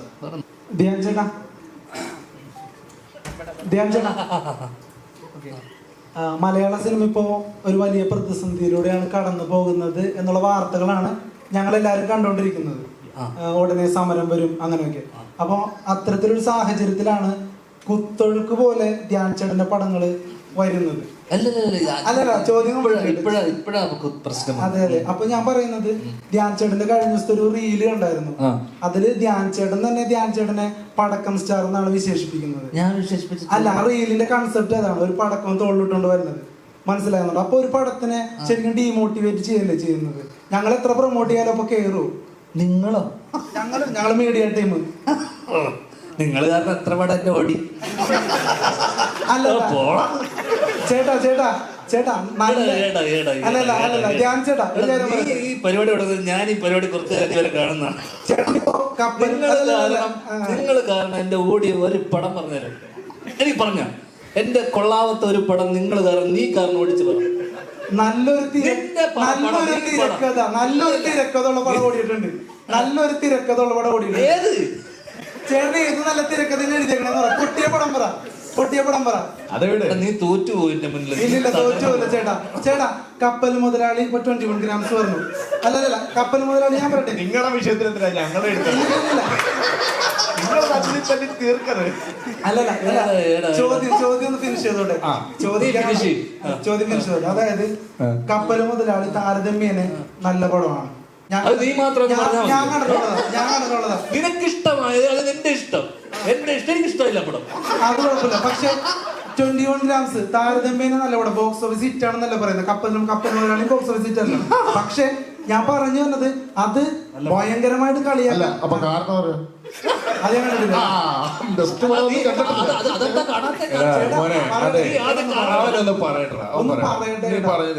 ഞങ്ങളുടെ പോയിന്റ് ഒന്ന് കേക്ക്. ഇപ്പൊ തന്നെ ഞാൻ പറയാം. കുറച്ചേരം എല്ലാരും അപ്പോ ഞാൻ പറഞ്ഞു വരുന്നത്, നല്ലൊരു തിരക്കഥയുള്ള സിനിമകളൊന്നും പൊട്ടിയിട്ടില്ല. പ്രൊമോഷൻ ഇല്ലാതെ തന്നെ ജയിച്ചിട്ടുണ്ട്. ഞങ്ങളിപ്പോ വരാത്ത പടങ്ങൾ ഒരുപാട് ജയിച്ച് ഞങ്ങൾ കണ്ടിട്ടുണ്ട്. മനസ്സിലാവുന്നുണ്ടോ? പിന്നെ എന്റെ ഒരു അഭിപ്രായം, മലയാള സിനിമയുടെ ഒരു പ്രേക്ഷകൻ എന്നുള്ള നിലയിൽ പറയാണ്, ഏറ്റവും വലിയ പ്രതിസന്ധി ഈ പറയുന്ന പോലെ ഒരു കണക്കൂലാണ്ട് ചൂടപ്പം പോലെ ഇറങ്ങുന്ന സിനിമകളാണ്. അത് നിങ്ങൾ പ്രൊഡ്യൂസർമാര് ഫുൾ സ്ക്രിപ്റ്റ് വായിച്ചു നോക്കിയിട്ട് പടങ്ങൾ ഇനി മുതൽ സെലക്ട് ചെയ്യണം എന്നാണ് എന്റെ അഭിപ്രായം ആസ് എ പ്രേക്ഷകൻ. മനസ്സിലാവുന്നുണ്ടോ? അങ്ങനെയാണെങ്കിൽ പടത്തിന്റെ ഹിറ്റ് ആ ഒരു നിരക്കിലൊക്കെ ഒരുപാട് മാറ്റം വരും. അതല്ലാതെ നിങ്ങളുടെ ഇന്റൻഷൻ എന്താണ് ഇങ്ങനെയുള്ള കുറെ പടങ്ങൾ പ്രതീക്ഷ വെക്കേണ്ടതെന്ന് പറയുന്നത്? ഞങ്ങളൊക്കെ ഒരു സിനിമാക്കാരനാവണമെങ്കിൽ തന്നെ ഒരുപാട് പ്രതീക്ഷയിലാണ്. ഇപ്പൊ കപ്പൽ മുതലാളി കഴിഞ്ഞിട്ട് എത്ര നായക വേഷം രമേഷ് പിഷാരടി കിട്ടി? കപ്പൽ മുതലാളി കഴിഞ്ഞു, എത്ര നായക വേഷം കിട്ടി രമേഷ് പിഷാരടി ചേട്ടന്? സൈഡ് റോളിലോട്ട് പോയില്ലേ? പക്ഷെ ചേട്ടന് എത്ര പടം പൊട്ടിയിട്ടും പടം കിട്ടുന്നുണ്ട്. എടാ, നിനക്ക് ഇതിന്റെ പെറിഫറൽ ആയിട്ടുള്ള കാര്യങ്ങൾ മാത്രമേ അറിയുള്ളൂ. ഒരു പ്രൊഡ്യൂസറും ഒരു ഡയറക്ടറും ഒരിക്കലും എന്നെ വെച്ചിട്ട് എത്ര പടം പൊട്ടി എന്നെ വെച്ചിട്ട് എന്തിനാ വീണ്ടും വീണ്ടും പടം എടുക്കുന്നത്? ചേട്ടാ അത് വേറെ ടോക്കാണ് പോണത്. പറയാൻ പറ്റില്ല. പറ. പറയാൻ ഇത്രയും നീ പറഞ്ഞില്ല, അതും കൂടെ പറ. ഒരു പ്രൊഡ്യൂസർ ഇരിക്കുന്നു, പറയാൻ പറ്റില്ല. അല്ല പറ, നീ പറഞ്ഞോ. അതായത് ചേട്ടന്റെ കമന്റ്സിൽ വരുന്നത് കള്ളപ്പണം വെളുപ്പിക്കൽ സ്റ്റാർ എന്നൊക്കെയാ. ആയിക്കോട്ടെ, അതുകൊണ്ട് അവർക്ക് ഗുണം ഉണ്ടാവുന്നുണ്ട്. ഞാനല്ല വെളുപ്പിക്കുന്നത്, എനിക്ക് അക്കൗണ്ടിലാണ് ഇതൊന്നും കാണുന്നത്. അതുകൊണ്ട് എനിക്കെന്താണ് ഗുണം? ആ രീതിയിൽ അവർക്ക് ഗുണം ഉണ്ടാവുന്നുണ്ടോ? അപ്പൊ എന്റെ പടം ഏതോ നഷ്ടമായിട്ടില്ല, എല്ലാരും വെളുപ്പിച്ചില്ലേ? പൈസ എല്ലാം വന്നില്ലേ? ഡയറക്ടർ പ്രൊഡ്യൂസർ സ്ക്രിപ്റ്റ് വായിച്ച് നോക്കണം എന്നൊക്കെ പറയുന്നുണ്ട്. ഇത് വായിച്ചു നോക്കാതെ ഒന്നുമല്ല ഒരു സിനിമ ഇറങ്ങുന്നത്. ഇത് ഇറങ്ങുമ്പോ അങ്ങനെ ഇപ്പൊ അത്രയും സിനിമ ഇവിടെ ഇറങ്ങുന്ന അത്രയും സിനിമ ജനങ്ങൾക്ക് ആവശ്യമില്ല. 150 സിനിമ ഇറങ്ങുന്നുണ്ട്, 12 മാസമല്ലേ ഉള്ളൂ, 365 ദിവസമുള്ളൂ. 150 ദിവസമൊക്കെ ആൾക്കാർക്ക് സിനിമ കണ്ടിട്ടുണ്ട്. അപ്പൊ അത്രയും ചോയ്സ് ഉണ്ട്. എല്ലാ സാധനവും ഇവിടെ ഒരുപാട് ഇറങ്ങുന്നുണ്ട്. ഇവിടെ ഇറങ്ങുന്ന ബിസ്ക്കറ്റും പേസ്റ്റും അരിയും മണ്ണെണ്ണയും കാറും എല്ലാം ഒരുപാട് ബ്രാൻഡുകളുടെ ഒരുപാട് എണ്ണം ഇറങ്ങുന്നുണ്ട്. നമുക്ക് ആവശ്യമുള്ളത് മാത്രമേ നമ്മൾ എടുക്കുള്ളൂ. നീ വഴി കൂടെ നടന്നിട്ട് ഹോട്ടലുകളുണ്ട്, ഓരോ 2 മാസം ഇടവിട്ട് നീ ഹൈവേ വഴി യാത്ര ചെയ്ത ഹോട്ടൽ തുറക്കും, ഹോട്ടൽ കൂട്ടും, കട തുടങ്ങും. അതുപോലൊരു സംഭവം മാത്രമാണ് ഇവിടെ നടക്കുന്നത്. പലതും വരും, പലരും വീണ്ടും അത് ചെയ്യാൻ തീരുമാനിക്കും. ആ കാലത്തുള്ളതിനേക്കാൾ സിനിമയ്ക്ക് മറ്റ് വ്യാവസായിക അടിസ്ഥാനത്തിലുള്ള കച്ചവടങ്ങളൊക്കെ നടന്നു തുടങ്ങുന്നത് കൊണ്ടും ധ്യാൻ്റെ പടത്തിന് ആ ലെവലിലുള്ള കോസ്റ്റ് വലിയൊരു 100 കോടി പടമൊന്നും അല്ല ധ്യാൻ്റെ പടം എന്ന് പറഞ്ഞ് വരുന്നതും ഇല്ലാതെ. നമുക്ക് ചെറിയ പടം ചെയ്യാൻ ആഗ്രഹമുള്ള ഒരാൾ വരുമ്പോൾ അത് ഇൻഡസ്ട്രിയെ നിയന്ത്രിക്കുന്ന ഒരാൾ, നീ സിനിമയിൽ വരാൻ ആഗ്രഹിക്കുന്നു എന്ന് പറഞ്ഞില്ലേ, അതേപോലെ സിനിമ ചെയ്താൽ മതി എന്ന് ആഗ്രഹിക്കുന്ന ആൾക്കാരുണ്ട്. അവരെന്തായാലും ഒരു സിനിമ ചെയ്യും. അവർ ചെയ്യാൻ സിനിമ വരുമ്പം അവർ നോക്കിയെടുക്കുമ്പോൾ അവർക്ക് വലിയ ആൾക്കാരുടെ പുറകെ പോകാനോ കിട്ടാനുള്ള സാധ്യതയില്ലെങ്കിൽ അവർക്കൊരു സിനിമ ചെയ്യണം എന്നുള്ളതൊരു ആഗ്രഹമാണ്. കിട്ടിയാൽ കിട്ടി, പോയാൽ പോട്ടെ, ലോട്ടറി എടുക്കുന്ന പോലെയാണ്. അതൊക്കെയാണ്. പക്ഷേ ആ പടത്തിന്റെ റിലീസിന് മുമ്പ് അതൊരു പടക്കമായിരിക്കും. മുമ്പൊന്നും പറഞ്ഞിട്ടില്ല. ഞാനൊരു റീല് കാണിച്ചു തരാം. ശ്രീകാന്ത് വെട്ടിയാരും അപ്ലോഡ് ചെയ്തിട്ടുണ്ട്. അതിന് പടക്കം ഇട്ടുണ്ടാണോ നാളെ എന്റെ ഒരു ഗുണ്ട് വരുന്നുണ്ടെന്നുള്ള രീതിയിൽ. നിനക്ക് ഈ പ്രൊഡ്യൂസർമാർക്ക് ഇവിടെ ഇരിക്കുന്നവർക്കും ഇല്ലാത്ത വേദന എന്താണ്? നിനക്ക് നിങ്ങളെ പ്രേക്ഷകരുടെ അഭിപ്രായം നീ മാനിക്കണം വെച്ചാൽ ഞാൻ എനിക്കിഷ്ടമുള്ള പോലെ ഞാൻ ജീവിക്കുക, എനിക്കിഷ്ടമുള്ള കാര്യം ഞാൻ ചെയ്തൂടെ. സാമൂഹ്യ പ്രതിബദ്ധത എന്ന് പറയുമ്പോൾ തന്നെ മനസ്സിലായി. അല്ല, അതിനകത്ത് പൊട്ടുന്നല്ല പറയുന്നത്, പറയുന്നത്. ആ റീലിനകത്ത് പറയുന്നത് എന്താ? ഈ പടക്കം പൊട്ടില്ല, ഇത് പൊട്ടിയത്. ഒരുപാട് പേരെ സ്വപ്നമാണ് കുറച്ചുകൂടി സീരിയസ് ആയിട്ട് കണ്ടുകൂടെ? അത്ര ഉള്ളു ചോദ്യം. ഇവിടെ ഒരാളും ഒരു സിനിമ എടുത്തിട്ട് ഇത് കാണുന്ന പ്രേക്ഷകൻ പണ്ടാരം തുടങ്ങണം, അവൻ കണ്ടിട്ട് വെറുക്കണം എന്ന് പറഞ്ഞിട്ടല്ല സിനിമ എടുക്കുന്നത്. എല്ലാവർക്കും ആ സിനിമ ആരുടെയെങ്കിലും ഒക്കെ ഒരാളുടെ പേഴ്സണൽ ഫേവറേറ്റ് ആയിരിക്കും. ഈ സിനിമ കണ്ട് കുറച്ച് ആൾക്കാരിലേക്ക് എത്തണം, അപ്പൊ ആ പടത്തെ പറ്റി നല്ല അഭിപ്രായം പറയണം. അല്ലെങ്കിൽ അല്ലാതെ ഇത് കണ്ട ആൾക്കാരെന്നെ ചീത്ത വിളിക്കണം എന്ന് പറഞ്ഞാൽ ആരും സിനിമ എടുക്കുന്നില്ലെന്നാണ് എനിക്ക് തോന്നുന്നത്. പിന്നെ ഞാൻ ഒരു മിനിറ്റ്, ഞാൻ എങ്ങനെ ജീവിതത്തിനെ കാണണം എന്ന് നീയാണോ എനിക്ക് പഠിപ്പിച്ചു തരാ? അല്ല, ഞാൻ സിനിമയെ എങ്ങനെയാണ് കാണേണ്ടത്, ഞാൻ ജീവിതത്തെ എങ്ങനെയാണ് കാണണം നീ എനിക്ക് പഠിപ്പിച്ചു തരണം. അല്ലല്ല, സിനിമയെ കുറിച്ച് എന്റെ കാഴ്ചപ്പാടും ഞാൻ എങ്ങനെ സിനിമയെ അപ്രോച്ച് ചെയ്യുന്നുള്ളത് ഉണ്ട്. നീ എന്തിനാ എനിക്ക് പറഞ്ഞു തരുന്നത്? നീ കണ്ടൂടെ? അത് നിനക്ക് ഇത്രയും ആൾക്കാരിരിക്കെ പ്രസ് മീറ്റില് നീ ജീവിതത്തിന് വളരെ സീരിയസ് ആയിട്ട് നീ ചെയ്യുന്ന ജോലി സീരിയസ് ആയിട്ടല്ലേ കാണുന്നത്? അതേ സീരിയസ്നെസ്സോടെ ഞാൻ ജോലി ചെയ്യുന്നു. ഇവിടെ ഏറ്റവും അച്ചടക്കത്തോടുകൂടി ജോലി. നീ പറഞ്ഞപ്പോ ഞാൻ കേട്ടോ, നിർത്തി, ഒരു സെക്കൻഡ് നിർത്ത്. നീ ഒരു വാഗ്വാദത്തിന് വന്നതല്ലോ? അല്ലല്ലോ. നീ പറഞ്ഞേക്ക്, ആവശ്യമില്ലാത്ത കുഴപ്പമില്ല. അത് ചെറിയ ചോദ്യമല്ലേ, നീ ചെയ്ത പോലെ തന്നെ അവനും ഒരു ഇതായിട്ട് ചോദിക്കുന്ന. ഞാൻ സീരിയസ് ആവണോ, ഞാൻ എന്താവണം എന്നുള്ളത് നീ എനിക്ക് പറഞ്ഞു തരണ്ടല്ലോ മോനെ.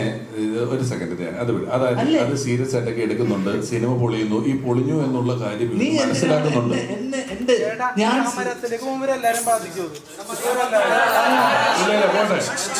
മോനെ സമരത്തിലേക്ക് പോകണമെന്ന് ഞങ്ങളല്ല. നീ ഇപ്പോ അവനത് പറഞ്ഞിട്ട് നീ അത് പറഞ്ഞിട്ട് പോയല്ലോ. എന്റെ പേഴ്സണൽ ചോദ്യം. കാരണം എന്താണെന്ന് വെച്ച് കഴിഞ്ഞാല് എന്റെ പേഴ്സണൽ ചോദ്യം, അതായത് എന്റെ പേഴ്സണൽ ചോദ്യം, എന്റെ പേഴ്സണൽ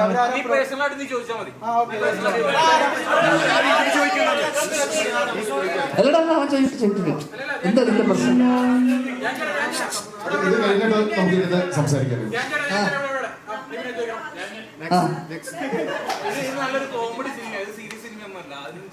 അല്ല പിന്നെ റീൽ ഉൾപ്പെടെ എല്ലാം കോമഡി ആയിട്ട് ഇതൊരിക്കലും നമ്മള് ഈ പറയുന്ന ഇത്രയും ആൾക്കാർ നീ ഇപ്പൊ ആലോചിച്ച് നോക്ക്. ഞാൻ സീരിയസ് ആയിട്ട് അത് വളരെ പേഴ്സണൽ ആണ് നീ ചോദിച്ച കാര്യം. ഞാൻ ചോദിച്ച അത് നിനക്ക് എൻ്റെ അടുത്ത് ഈ ഒരു പടത്തിന് ഞാൻ പ്രൊമോട്ട് ചെയ്യാൻ നിൽക്കുന്ന ഒരു സ്ഥലത്ത് ഇത്രയും ആൾക്കാർ ഇരിക്കുന്ന സ്ഥലത്ത് ഒരു മിനിറ്റടാ, ഒരു മിനിറ്റ് സഹോദരൻ. അപ്പൊ ഞാൻ പറയല്ലേ, നീ അത് കേക്ക്. നീ ഒരു ചോദ്യം ചോദിച്ചില്ലേ, നിങ്ങൾക്ക് കുറച്ചുകൂടെ സീരിയസ് ആയി കണ്ടോ? അതിന് ഞാൻ മറുപടി പറഞ്ഞട്ടെ. ഞാൻ എങ്ങനെ ജീവിതത്തിനെ കാണണം, ഞാൻ എങ്ങനെ സിനിമനെ അപ്രോച്ച് ചെയ്യണം എന്നുള്ളത് നീ എനിക്ക് ദയവ് ഇത് പറഞ്ഞു തരും. നിന്നെ ഒരിക്കലും നീ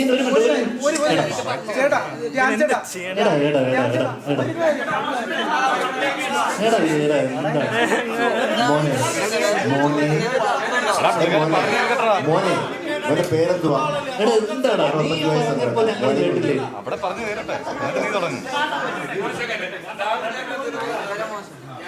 മോന്റെ പേരെന്തുവാ? വേണ്ട വേണ്ട, അല്ല ഏത് ചാനലാ? അതും വേണ്ടല്ലേ. എനിക്കിപ്പോ നല്ലൊരു അറിവ് കിട്ടി. ഇപ്പം ഞാന് 40 വർഷമായി. ഓക്കെ, അത് അഡ്വർടൈസ്മെന്റ് ആയല്ലോ. ഞാൻ ചോദിക്കാൻ വന്ന ചോദ്യം, മോൻ പറഞ്ഞു കള്ളപ്പണം വെളുപ്പിക്കാനാണ് സിനിമ എടുക്കുന്നത്. അല്ല, താഴെ ഇടുന്ന കമന്റ് വെച്ചിട്ടാണോ നീ പറയാ കള്ളപ്പണം വെളുപ്പിക്കുന്ന കാര്യം? നിനക്ക് എന്ത് അടിസ്ഥാനം ഉണ്ട് അതിന് പറയാൻ? എന്ത് പ്രൂഫ് ഉണ്ട്? എന്ത് പ്രൂഫ് ഉണ്ട് നീ പറയുന്നതിന്? നീ താഴെ യൂട്യൂബിൽ കമന്റ് ഇടുന്ന ആൾക്കാരാണ് പറഞ്ഞിട്ടല്ലേ? നിനക്ക് എന്തെന്ന് അറിയാമോ ഇതിനെ കുറിച്ച്, സിനിമയെ കുറിച്ച്? അപ്പൊ മിണ്ടരുത്. ആവശ്യമില്ല. നമ്മളൊരു സ്ഥലത്ത് വരുമ്പോ ഞാൻ ഇവരെയൊക്കെ എത്ര കാലമായി കാണുന്നത് അറിയാമോ? അൺപ്ലസന്റ് ആയിട്ടുള്ള ഒഫൻസീവ് ആയിട്ടുള്ള ചോദ്യങ്ങൾ ചോദിക്കുന്നത് നിർത്തുക.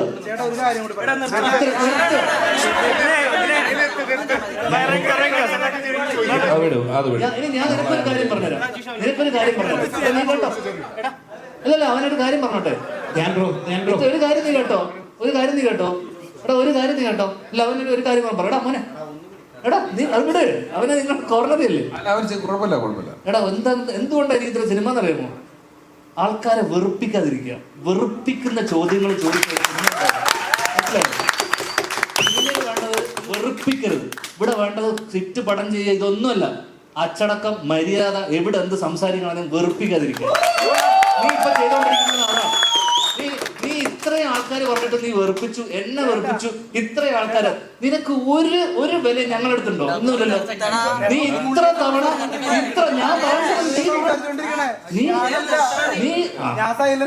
ഞാൻ കുഴപ്പമില്ല. ഇതിനെയും അതിന്റേതായ രസത്തിൽ തന്നെ എടുത്താൽ മതി. മോനെ കുഴപ്പമില്ല, നീ ചോദിച്ചോ.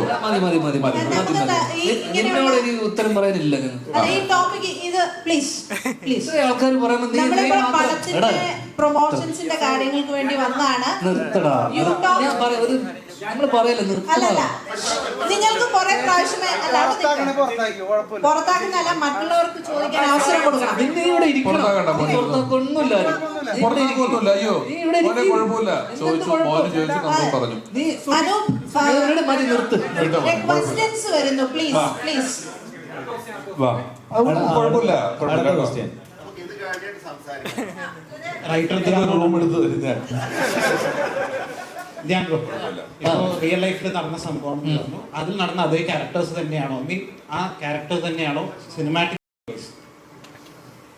സിനിമാറ്റിക് ആയിട്ട് സ്വാഭാവികമായിട്ടും ചില സാധനങ്ങൾ എൻഹാൻസ് ചെയ്തിട്ടുണ്ട്. കാരണം ഞാനിപ്പം അതിൻ്റെ ഡയലോഗ്സും കാരണം എനിക്ക് ഇൻസിഡന്റ് മാത്രമേ അറിയുള്ളൂ.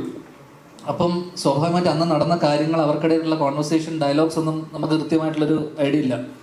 അപ്പോൾ ഈ ഇൻസിഡന്റ് അറിയാവുന്നതുകൊണ്ട് തന്നെ പിന്നെ പ്രത്യേകിച്ച് കാരണം ഇതിനെ നമുക്ക് രണ്ട് രീതിയിൽ ട്രീറ്റ് ചെയ്യാം. ഭയങ്കര റിയൽ സ്പേസിൽ ട്രീറ്റ് ചെയ്യാം. കാരണം നടന്നൊരു കഥയായതുകൊണ്ട് തന്നെ ഭയങ്കര റിയലിസ്റ്റിക് ആയിട്ട് ഭയങ്കര റിയൽ സ്പേസിൽ ട്രീറ്റ് ചെയ്യാം. നമ്മൾ വളരെ സിനിമാറ്റിക് ആയിട്ടും സറ്റാരിക്കലായിട്ടും കോമിക്കലും ആയിട്ടാണ് ട്രീറ്റ് ചെയ്തിട്ടുള്ളത്. വളരെ സീരിയസ് ആയിട്ടുള്ള വിഷയത്തിനെ പോലും അത് ആൾക്കാർക്ക് എന്റർടൈനിങ് ആവണമെങ്കിൽ കുറച്ച് തമാശ കലർത്തി പറഞ്ഞാലും മാത്രമേ അതിൽ രസം ഉണ്ടാവുന്ന രീതിയിൽ ആണ് ഇതിനെ അവതരിപ്പിച്ചിട്ടുള്ളത്. അതുകൊണ്ട് സിനിമാറ്റിക് ആണ് ഒരു പരിധി വരെ.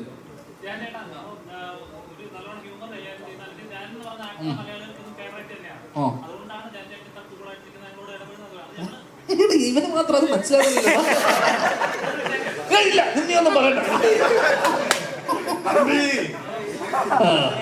എടാ നിനക്ക് എന്നോട് എന്തെങ്കിലും പ്രശ്നമുണ്ടോ? ചോദ്യം ചോദിക്കരുത്, പ്രശ്നം കഴിഞ്ഞു. നിനക്കൊരു കാര്യം ഞാൻ മനസ്സിലാവും. ഇത്രയും സ്വാതന്ത്ര്യത്തിൽ നിനക്ക് ഒരാളോട് സംസാരിക്കാൻ പറ്റുന്ന ഈ ഇൻഡസ്ട്രിയിൽ ഞാൻ മാത്രമായിരിക്കും, അറിയാമോ? അല്ലെങ്കിലേ നീ ഫസ്റ്റ് ചോദ്യത്തിലല്ലേ നിന്നെ പുറത്താക്കി. നീ ഒരിക്കലും ഇവിടെ ഇരിക്കാനാണ്. മോനെ ഇതിന്റെ മോന്റെ ജോലിയിൽ പഠിച്ചു വരികയാണ്. ഇത് അത് പഠിച്ചു വരുന്നു. അപ്പം ഈ ഇങ്ങനത്തെ ക്വസ്റ്റ്യൻസ് ചോദിക്കല് വരുന്നത് കൊണ്ട് ഈ ജോലി ഇതിന്റെ ഒരു ബിസിനസ് പരിപാടി ഇതൊക്കെ ഞാൻ നിനക്ക് വളരെ പേഴ്സണൽ ആയിട്ട് പറഞ്ഞുതരാം. ഇവിടെ പലർക്കും അത് അറിയാം, നിനക്കത് അറിയില്ല, അതാ പ്രശ്നം. ഓക്കെ, ഞാൻ പറഞ്ഞുതരാം പേഴ്സണലായിട്ട്. ഏറ്റവും പറഞ്ഞ സ്വന്തം സിനിമ പൊട്ടിയെന്ന് ഒരു അഡ്മിറ്റ് ചെയ്യുന്നുണ്ടല്ലോ, അതൊരു വലിയ മനസ്സാണ്. സീരിയസ് ആയിട്ട് പറഞ്ഞാൽ ഞാൻ ചോദിച്ച പോയിന്റ് അതല്ലേ, സിനിമ പൊട്ടിയാല് പലരും അത് പൊട്ടിയില്ല, മറ്റേതാണ് വിജയമാണ് അങ്ങനെയൊന്നും പറയുന്നില്ല. നമ്മളത് പൊട്ടി മോശമായി അഡ്മിറ്റ് ചെയ്തു. എന്നോട് ചോദിച്ചത് നിങ്ങൾക്ക് സിനിമ സീരിയസ് ആയിട്ട് കണ്ടുകൂടെ എന്ന് ചോദിക്കുമ്പോ ഞാൻ സിനിമ സീരിയസ് ആയിട്ട് കാണാത്തതല്ലോ, ഞാൻ വളരെ സീരിയസ് ആയിട്ട്. നീ ഒരാൾ മാത്രം സീരിയസ് ആയിട്ട് ഇട്ടിട്ട് എന്താ കാര്യം? പ്രൊഡ്യൂസർ കാണണ്ടേ? ഇതിന്റെ പ്രൊഡ്യൂസർ, ഡയറക്ടർ, ഇവരൊക്കെ സീരിയസ് ആയിട്ട്. നമ്മൾ ആക്ടേഴ്സ് എന്താണെന്നറിയാമോ, നമ്മൾ ടൂളാണ്. നമ്മൾ എന്നെ ഉപയോഗിച്ച് വർഷങ്ങൾക്ക് ശേഷം നമ്മൾ സിനിമ ചെയ്തു. അതിന് ഞാൻ അത്യാവശ്യം എനിക്ക് അഭിനയിച്ചിട്ടില്ലേ, ആ പടം ഓടിയില്ലേ, നല്ല അതിന്റെ പുറകിൽ ഒരു നല്ല സംവിധായകൻ ഉണ്ടായിരുന്നു, എഴുത്തുകാരുണ്ടായിരുന്നു. ഇതൊക്കെയാണ് ഇതിന്റെ അവിഭാജ്യ ഘടകം. എന്തൊക്കെയാ? എഴുത്ത്. നീ പറഞ്ഞ പോലെ നല്ല എഴുത്തുകാർ വേണം. ഇത് എന്റെ കോളല്ല, നമുക്ക് വരുന്നതേ ചെയ്യാൻ പറ്റുള്ളൂ. നിനക്കൊരു ജോലി, ഒരാൾ ജോലി ആയിട്ട് നമ്മൾ ഫ്രീലാൻസ് ചെയ്യുന്ന ആൾക്കാരാണ്. അപ്പൊ ഞാൻ എന്ത് ചെയ്യും, അവരുടെ ഗട്ട് ഫീലിങ്ങിനെ നമ്മൾ വിശ്വസിക്കും. കാരണം എല്ലാവരും ആദ്യ സിനിമ ചെയ്യാൻ വരുന്ന ആൾക്കാരാണ്. ഇതുപോലെ നിന്റെ പ്രായത്തിലുള്ള പഠിക്കുന്ന പിള്ളേർ ആദ്യ സിനിമ ചെയ്യാൻ വരുന്ന ആൾക്കാർ എൻ്റെ അടുത്ത് വന്നിട്ട് പറയുന്നു, ചേട്ടാ ഒന്ന് കൂടെ നിൽക്കണം. ഞാൻ ഇവരോടൊക്കെ പലപ്പോഴും പറഞ്ഞിട്ടുണ്ട്, ചിലപ്പോൾ ഓടില്ല. നമ്മൾ അവരെ കൺവിക്ഷനെ വിശ്വസിച്ച് നമ്മൾ സിനിമ അവർക്ക് ഡേറ്റ് കൊടുക്കും. അവർ ആത്മാർത്ഥമായി ശ്രമിക്കും, പൊട്ടിപ്പോ. ഈ 150 പടം ഇറങ്ങുന്നില്ല. നമ്മളൊക്കെ വിദേശത്തൊക്കെ പ്രോഗ്രാമിന് മുമ്പ് ചില ആൾക്കാർ പരിചയപ്പെടും, ഒരു പടം ചെയ്യണമെന്ന് പറയും. ഇരുത്തി എങ്ങനെയാണ് സിനിമ തിയേറ്റർ എടുക്കുന്നത്, ഏത് സമയത്തെ ഷോകൾ നിങ്ങൾക്ക് കിട്ടും, നിങ്ങൾ പടം ചെയ്താൽ ഈ 9:30 രാവിലെ 8:30 ഷോ ഇട്ട ആള് പോലും അറിയില്ല, എങ്ങനെയാണ് സ്ക്രീൻ എടുക്കുന്നത്, എങ്ങനെയാണ് ഇതിന്റെ ബിസിനസ്, നിങ്ങൾ ഇപ്പോൾ ഇത് ചെയ്താൽ നിങ്ങൾക്ക് നഷ്ടം വരുമെന്നൊക്കെ പറഞ്ഞ് കൃത്യമായി ക്ലാസ് എടുത്ത് വിട്ടവനും 2 മാസം കഴിയുമ്പോൾ ചെയ്തു കേട്ടോ പടമൊന്നും പറഞ്ഞ് നിൽക്കുന്നത് ഞാൻ കണ്ടിട്ടുണ്ട്. അത് ചിലർ ടൂർ പോകുന്ന പോലെ, ചിലർക്ക് അതൊരു അവർ വിദേശത്ത് പോയതും ഒക്കെ ചിലപ്പോൾ അല്ല എവിടെ ആയിക്കോട്ടെ, അവർ പൈസ ഉണ്ടാക്കുക, ഒരു പടം ചെയ്യുക എന്നുള്ള ആഗ്രഹത്തിന് പോയ ആളുകളാണ്. അവരതിന് വരുന്നു, അവരത് ചെയ്യുന്നു. ഇത് കിട്ടിയില്ലെന്നോർത്ത് ഇതോടുകൂടി അങ്ങനെ നശിച്ച് വഴിയാധാരമാകുന്ന പ്രൊഡ്യൂസർമാരൊന്നും അല്ല. നല്ല ആളുകൾ, നല്ല അവരുടെ ഒരു ചെറിയൊരു എമൗണ്ട് വെച്ച് ചുമ്മാ ഒരു ആഗ്രഹപ്പടം ചെയ്യുന്നു. ആ ആഗ്രഹപ്പടത്തിന് അവൈലബിൾ ആകുന്ന ആക്ടർമാരെ തട്ടുന്നു, അതിൽ കിട്ടുന്നു, ചെയ്യുന്നു, അത്രേ ഉള്ളൂ. നിന്നോട് ഒരു ദേഷ്യവും 1% പോലും ഞങ്ങൾക്ക് ആർക്കും ഇല്ല. നീ അതിന്റെ പേരിൽ മനസ്സ് വേദനിക്കേണ്ട ആവശ്യവുമില്ല. അങ്ങനെ കേട്ടോ, നിന്റെ പോയതിൽ നിന്നെ പോലെയായിരുന്നു ഞാൻ.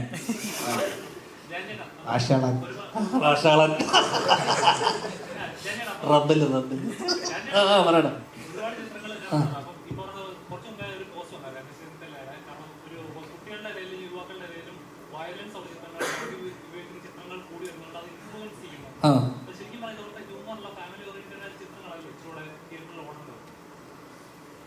എടാ അത് ഇതെങ്ങനെ മാനസികമായിട്ട് ഇവരെ ഇൻഫ്ലുവൻസ് ചെയ്യുന്നത് ചോദിച്ചു കഴിഞ്ഞാൽ നമുക്കത് ഇത് പേഴ്സൺ ടു പേഴ്സൺ അല്ലേ. ഇപ്പം നമ്മളിതൊരു സിനിമ മാർക്ക് കൊണ്ടിട്ട് നമ്മൾ ആരും പോയിട്ട് ഇതുപോലത്തെ കാര്യങ്ങൾ ചെയ്യില്ല.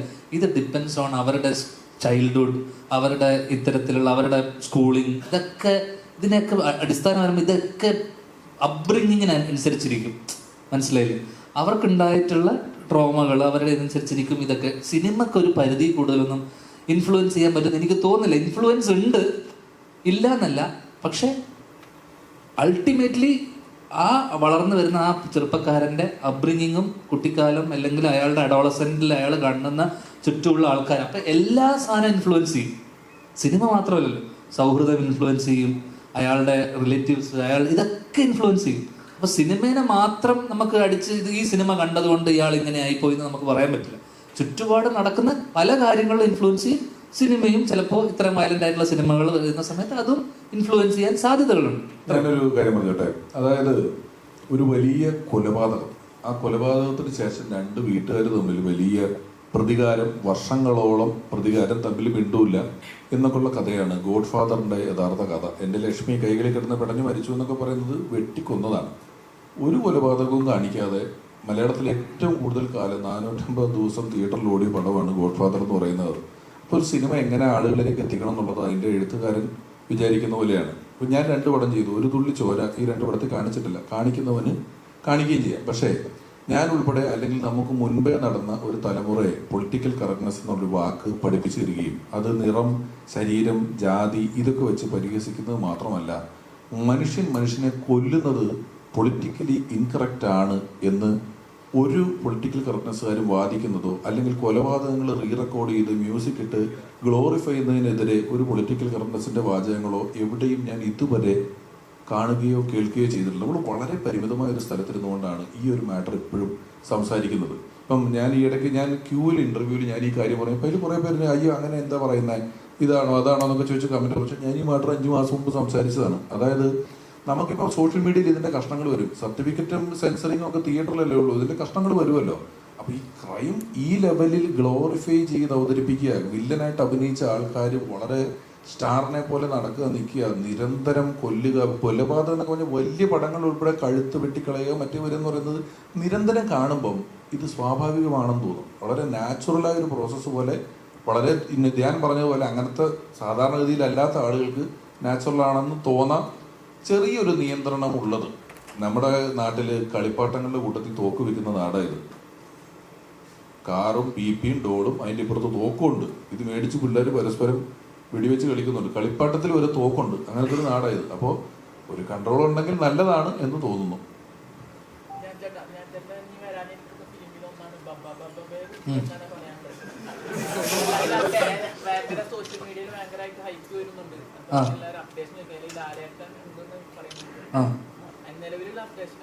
നിലവിൽ ഞാൻ വളരെ സീരിയസ് ആയിട്ട് ചെയ്തൊരു സിനിമയാണ്.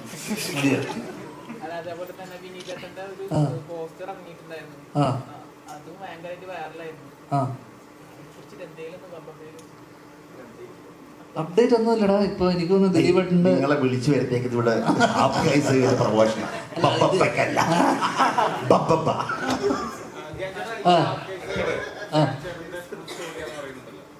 ഏതാ? ആ അതെ.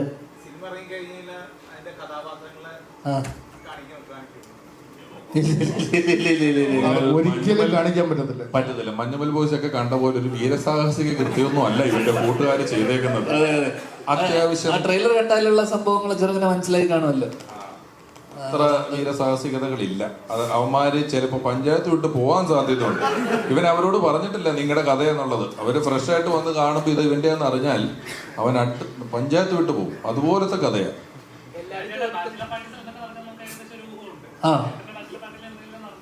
എന്തൊക്കെയാണ് നടക്കുന്നത്? ഇല്ലല്ല, എനിക്കങ്ങനെ ഒരു ബാച്ചിലർ പാർട്ടി ഇല്ലായിരുന്നു. കാരണം അതിൻ്റെ ഒരു ഡെയിലി പാർട്ടി ഉള്ളവർക്ക് ഒരു പ്രത്യേകിച്ച് ഒരു ദിവസമായിട്ടൊരു ബാച്ചിലർ പാർട്ടി എന്ന് പറഞ്ഞൊരു പ്രശ്നം ഇല്ല. അപ്പം ഞാൻ കല്യാണ തലേന്ന് ഞാൻ ഈ കഥ പറഞ്ഞിട്ടുണ്ട് പലപ്പോഴായിട്ട്. ഞാൻ കല്യാണ തലേന്ന് രാത്രി ഒരു 9-10 മണി, പിറ്റേ ദിവസം രാവിലെ എൻ്റെ കല്യാണമാണ് 9 മണിക്ക് കണ്ണൂർ. അപ്പം ഞാൻ നേരത്തെ ഇതുപോലെ സാമൂഹിക പ്രതിബദ്ധത ഇല്ലാത്തതുകൊണ്ട് ഞാൻ അളിയനുണ്ടായിരുന്നല്ലേ, ഞാൻ ബാത്റൂമിൽ നിന്ന് ചീട്ട് കളിച്ചോണ്ടിരിക്കുകയായിരുന്നു. അല്ല അളിയുണ്ടായിരുന്നു അന്ന്. ചീട്ട് കളിക്കുന്നു. പിറ്റേ ദിവസം രാവിലെ ഞാൻ എറണാകുളത്താണ്. 10:30 മണിക്ക് രാവിലെ എൻ്റെ കല്യാണം. രാത്രി 9-9:30 വരെ ഞാൻ എറണാകുളത്ത് ബാത്റൂമിൽ നിന്ന് മത്സരിച്ച് ചീട്ട് കളിയാണ്. അങ്ങനെ ആരോ വന്നിട്ട് എന്നോട് ചോദിച്ചു പോണ്ടേന്ന് ചോദിച്ചു. അപ്പൊ രാവിലത്തേക്ക് ഷർട്ട് എടുക്കണം, മുണ്ട് വാങ്ങണം, ഒന്നുമില്ല എൻ്റെ കയ്യിൽ. അങ്ങനെ രാവിലെ അപ്പൊ എന്നെ ആരും വിളിക്കുന്നുമില്ല. അതായത് കല്യാണത്തിന് ആരും നീ വരുന്നില്ലേ എന്ന് പോലും ആരും വിളിക്കുന്നില്ല. പലരുടെയും വിചാരം അച്ഛൻ വിളിച്ചില്ല, അമ്മ വിളിച്ചില്ല, ആരും വിളിക്കുന്നില്ല. ഞാൻ വിളിച്ചെന്നാ പിന്നെ എന്തിനാ പോണേ അങ്ങോട്ട്? ഷൂട്ട് മാറ്റി വെച്ചിട്ടുണ്ട്. അങ്ങനെ രാത്രി ഒരു 9:30-10 മണിയായപ്പോഴാണ് ഈ മത്സരത്തിനിടയിൽ എൻ്റെ ആരോ മാമൻ വിളിച്ചെന്നെ. അരവിന്ദിന്റെ അതിഥികളൊക്കെ ചെയ്ത ജാതി ജാതക ചെയ്ത മാമൻ വിളിച്ചിട്ട് പറഞ്ഞു നീ വരുന്നില്ലേന്ന് ചോദിച്ചു. അങ്ങനെ ഹോട്ടലിലുണ്ടോന്ന് ചോദിച്ചു. അപ്പൊ ഞാൻ പറഞ്ഞു ഇല്ല, ഞാൻ എറണാകുളത്താന്ന് പറഞ്ഞു. അങ്ങനെ ആ 10-10:30-11 മണിക്ക് ഞാൻ പുറപ്പെട്ട് ഏകദേശം 4-4:30 മണി വരെ 4-5 മണിയൊക്കെ ആയപ്പോഴാണ് എത്തിയത്. 6 മണി അപ്പോഴേക്ക് ഞാൻ വരുന്ന വഴിക്ക് നീരജിനെ ഹോട്ടലിൽ വെച്ച് കാണുന്നു. ഇവന്റെ കുറെ കലാപരിപാടിയൊക്കെ കഴിഞ്ഞതിന് ശേഷം 9:30 മണിക്ക് ഞാൻ ഉറങ്ങാതെ എഴുന്നേറ്റ് നേരെ ഒരു 9:30 മണിക്ക് ആരോ തന്ന ഡ്രസ്സ് ഇട്ട് ഞാൻ നേരെ കല്യാണം അതേ താലി ചേർത്തു. തിരിച്ച് അതേപടി എറണാകുളത്ത് നിന്ന് പിറ്റേ ദിവസം ചീട്ടുകളി ബാക്ക് സൈഡ് എടുത്തു. പിന്നെ അല്ല, വർഷങ്ങളായിട്ടുള്ള ഒരു സൗഹൃദം ഉള്ളത് കൊണ്ട് പുള്ളിക്കാരിക്ക് നമ്മുടെ ദൈനംദിന ജീവിതത്തിന്റെ പരിപാടിയൊക്കെ അന്ന് ഇപ്പൊ അതൊക്കെ നിർത്തി. ഇന്ന് സൂപ്പിലിടോ മാത്രം.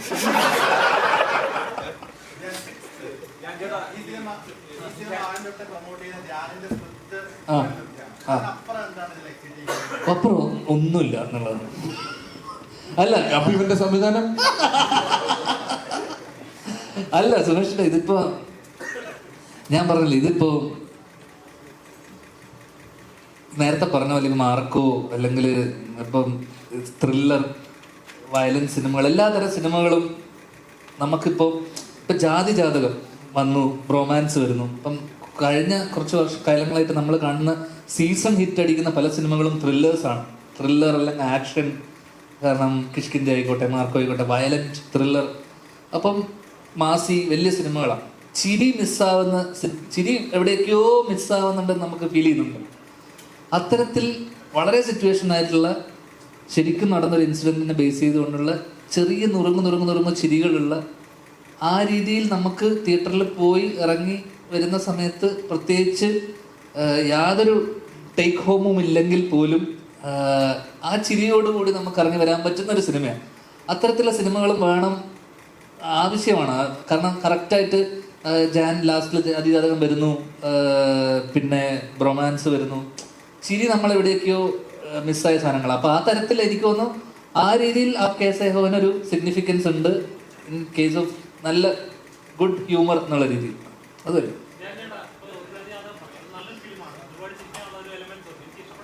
ആ ആ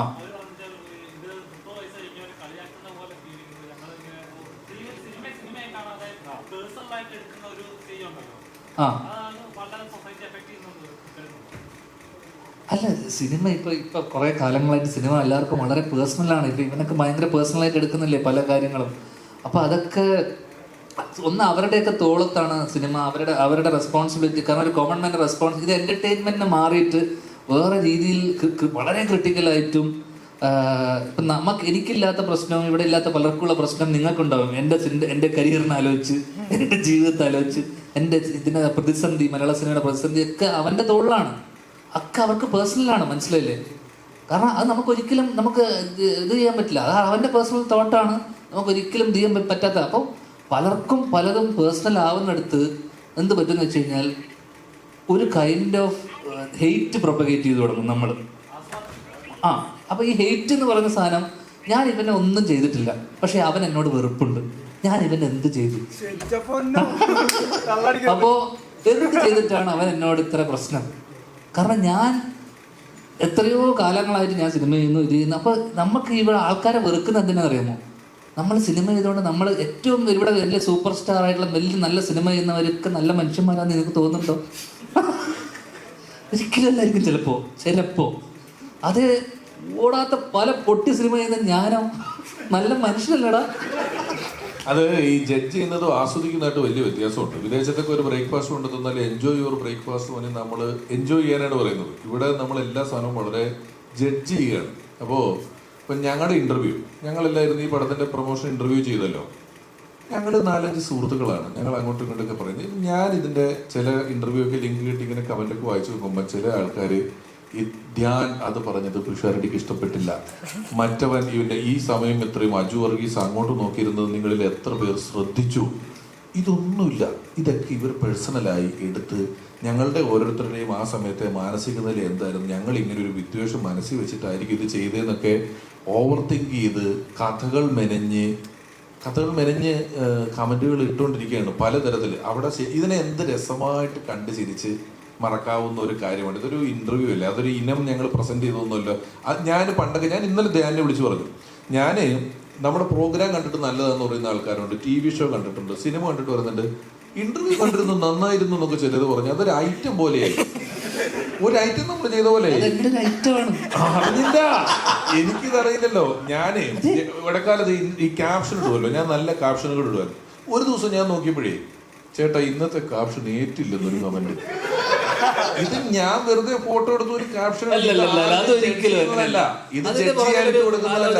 അതെനിക്ക് പെട്ടെന്ന് കിട്ടല്ലേ, ഒരു ദിവസം കൊണ്ട് നിന്റെ ക്യാപ്ഷൻ ഇടണം, എനിക്കൊരു 10 വയസ്സ് പ്രളയമില്ലാത്ത കാര്യം എനിക്കറിയാലോ, നല്ല ക്യാപ്ഷൻ ഇടാം. ദേഷ്യം വേണ്ട, ചിരിക്കുന്നെങ്കിൽ ഒരു ചിരി വന്നിട്ട് കാണുമ്പം ഇന്നത്തെ ക്യാപ്ഷൻ അത്ര ഏറ്റില്ലെന്നൊരു കമന്റ് ഒന്നും. ഇതൊക്കെ ജഡ്ജിയാണ്. ഇതവൻ റിവ്യൂ പറയാൻ തുടങ്ങി എന്റെ ക്യാപ്ഷന്. ഇതിന്റെയൊക്കെ റിവ്യൂ പറയേണ്ട വല്ല കാര്യമുണ്ടോ? അതുകൊണ്ട് ഒരു പ്രശ്നം ഉണ്ടാവും. നമ്മൾ പിറ്റേ ദിവസം ശ്രദ്ധിക്കും ക്യാപ്ഷൻ ഇടുന്ന സമയത്ത്. ഞാൻ നിർത്തി എനിക്ക് ഇവന്റെ ജഡ്ജ്മെന്റിന് എന്താ കാര്യം, എനിക്ക് ഞാൻ ഫോട്ടോ എടുക്കും ചിലപ്പോ. പക്ഷെ എനിക്ക് നിർത്താൻ പറ്റണില്ല. എനിക്ക് എന്റെ പ്രശ്നം അറിയാമോ, ഈ ഇന്റർവ്യൂ രസമില്ല, ഇത് ചിരിക്കാനൊന്നും ഇല്ലെന്ന് പറഞ്ഞാൽ എനിക്ക് ടെൻഷനാണ്. പിന്നെ പിറ്റത്തേക്ക് നന്നാക്കണല്ലോ അത് നന്നാക്കാം. പക്ഷെ നിങ്ങൾ ഇനി ജീവ എന്തെങ്കിലും സംസാരിച്ചില്ലെങ്കിൽ ജീവ റെസ്റ്റ്ലെസ് ആയി തുടങ്ങി. ഞാൻ ഈ കാര്യം പറഞ്ഞപ്പോ ഇവര് ശാരദി ചേട്ടൻ, അജി ചേട്ടൻ, ധ്യാൻ ചേട്ടൻ ഇവരെ ഭാഷ പറഞ്ഞു കഴിഞ്ഞാൽ അത് കളിയാക്കലാണോ എന്ന് തോന്നും. ഈ പറഞ്ഞ പോലെ വയലൻസ് കുറച്ച് അധികം ആയി കഴിഞ്ഞാൽ ആൾക്കാരെ എത്ര ആൾക്കാർ സിനിമ കണ്ട് ഞാൻ നന്നായി പുറത്ത് പോയി ജോലി ചെയ്ത് കുടുംബം നോക്കാന്ന് പറഞ്ഞ് പോയിട്ടുണ്ടെന്ന് എത്ര ആൾക്കാരങ്ങനെ ചെയ്തിട്ടുണ്ടാകും. പക്ഷെ ആരും അതിനെപ്പറ്റി പറയുന്നില്ല. എല്ലാവർക്കും ഒരു കാര്യത്തിന്റെ മോശം കാര്യങ്ങൾ പൊക്കിപ്പിടിച്ച് ഇത് കൊള്ളത്തില്ല, അത് ഇങ്ങനെ ചെയ്യാൻ പാടില്ലായിരുന്നു. നല്ല ഗുണങ്ങൾ ഒരുപാടുണ്ട്, അതിനെപ്പറ്റി ആരും സംസാരിക്കുന്നില്ല. പിന്നെ നല്ലത് വിശ്വസിക്കാതെയുമായി. അതായത് ഞാൻ ഒരിക്കൽ പറഞ്ഞല്ലോ, അതായത് ഒരുത്തം പോയി ഒരു 10 പേരെ ഇടിച്ചിടുന്നത് വിശ്വസിക്കുന്ന അത്ര പോലും ഒരുത്തം പോയി 10 പേർക്ക് കൂടെ മേടിച്ചു കൊടുക്കുന്ന സിനിമ വിശ്വസിക്കുകയല്ല. അവനെ നന്മമരെന്നൊക്കെ വിളിച്ച് അവന്റെ ചാറെടുത്തിട്ട് അവനെ പരിപിളകി കളയും. ചെയ്യാൻ പറ്റത്തില്ല. ആരോടെങ്കിലും നന്നായിട്ട് പറഞ്ഞാൽ കേറോളിയായി. അങ്ങനെ ഇപ്പൊ ഓളികളുടെ കാലവും ഉണ്ട്, അത് നമ്മൾ മനസ്സിലാക്കണം. അപ്പൊ എന്തിനേയും കുറ്റം പറഞ്ഞ് ഈസിയാ. പക്ഷെ അതിൽ നിന്ന് എന്തെങ്കിലും ഒരു കാര്യത്തിൽ ഒരു നല്ലതുണ്ടെങ്കിൽ ഇത് കൊള്ളായിരുന്നു കേട്ടോ, അങ്ങനെ പറയുന്നിടത്താണ് ഇപ്പൊ കുറച്ചുകൂടെ റെലവൻസ് ഉള്ളതെന്ന് എനിക്ക് തോന്നുന്നു. പിന്നെ എല്ലാവരും പറയുന്ന ഇവരോട് ചോദിച്ചല്ലോ സിനിമാറ്റിക് ആയിട്ടാണ് ഈ കഥ പറഞ്ഞെന്നുള്ളത്. ശരിക്കും നമ്മുടെ ജീവിതത്തിൽ നടന്ന പല കാര്യവും നമുക്ക് സിനിമയായിട്ട് കാണിക്കാൻ പറ്റില്ല. ഇപ്പം ഈ അടുത്ത് വളരെ നമ്മളെല്ലാം ഞെട്ടിപ്പോയ ഒരു കൊലപാതകം, ഒരാൾ 4-5 പേരെ കൊന്നു. സിനിമയിൽ ഇയാൾ കാരണമായി പറഞ്ഞ ഒന്നും സിനിമയ്ക്ക് റീസൺ അല്ല. സിനിമയിൽ ഒരു ക്യാരക്ടർ അങ്ങനെ പോയി കൊന്ന ആൾക്കാർ കൂവും, അയ്യേ ഇതെന്ത് ഇങ്ങനത്തെ ഒരു കാര്യത്തിന് ഒരാൾ പോയി കൊല്ലൂ എന്നൊക്കെ ചോദിക്കും. ലോജിക്ക് നോക്കും. അന്നേരം സമൂഹത്തിൽ നടക്കുന്ന അത്രയും സത്യത്തിൽ ഇപ്പം സിനിമാറ്റിക് ആയിട്ട് ചിന്തിക്കാൻ പറ്റില്ല. കല്യാണം കഴിച്ചൊരു വരനും വധു ഇറങ്ങി വരുന്നു, ഒരു മരക്കം പൊടിഞ്ഞ് തലേ വീണ് വരൻ മരിച്ചു. നിങ്ങൾ ഈ വാർത്ത പത്രത്തിൽ വായിച്ചാൽ ഒന്നുമില്ല, കല്യാണം കഴിഞ്ഞൊരു മരം ഒടിഞ്ഞു തലേ. ഇത് സിനിമയെ കാണിച്ച ആ സീന് പോവും. മരക്കുമ്പോ അവന്റെ തലേ വീണ് പിന്നെ ചോദിക്കും. അപ്പൊ സത്യത്തിൽ സിനിമാറ്റിക് ആക്കുക എന്ന് പറയുന്നത് സമൂഹത്തിലുള്ള അത്ര ഇല്ല സിനിമയില്.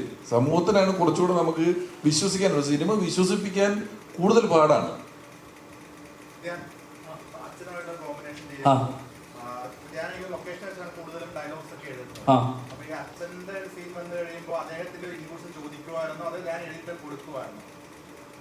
അന്നത്തെ ദിവസം നമ്മൾ എഴുതിയിട്ട് പുള്ളിയുടെ അടുത്ത് നമ്മളൊന്ന് ഡിസ്കസ് ചെയ്തു.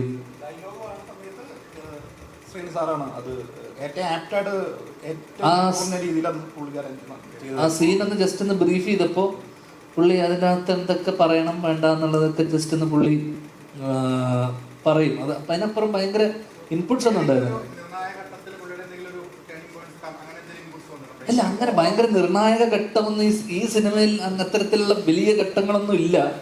ഇതിലൊരു നമ്മൾ കോമിക്കലായിട്ടും വളരെ സെറ്റാരിക്കലായിട്ടും പറഞ്ഞു പോകുന്നതുകൊണ്ടും ഈ ഇൻസിഡന്റ് കൃത്യമായിട്ട് പുള്ളിക്ക് അറിയാവുന്നതുകൊണ്ടും അവിടെ വലിയ കോൺവെർസേഷൻസോ ഡയലോഗുകളോ അല്ലെങ്കിൽ അത്തരത്തിലുള്ള സംഭാഷണങ്ങളൊന്നും ഇല്ല ആ പുള്ളി വരുന്ന ഏരിയയിൽ പ്രത്യേകിച്ച്.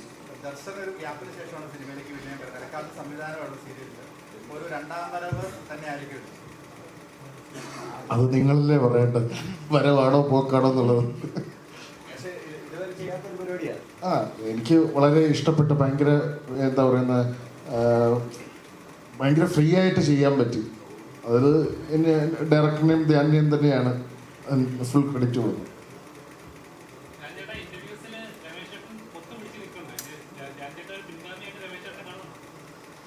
കല്ല് വെച്ചെറിയുന്ന ആളില്ലാഞ്ഞിട്ടാ നിന്റെ പിൻഗാമിയാക്കിയടാ. എന്തൊരു കഷ്ടടാ യുവമാരെ കൊണ്ട്. ഞാൻ ആ മത്സരത്തിന് ഇല്ല. സത്യം പറയട്ടെ, ഭയങ്കര അസൂയോടെ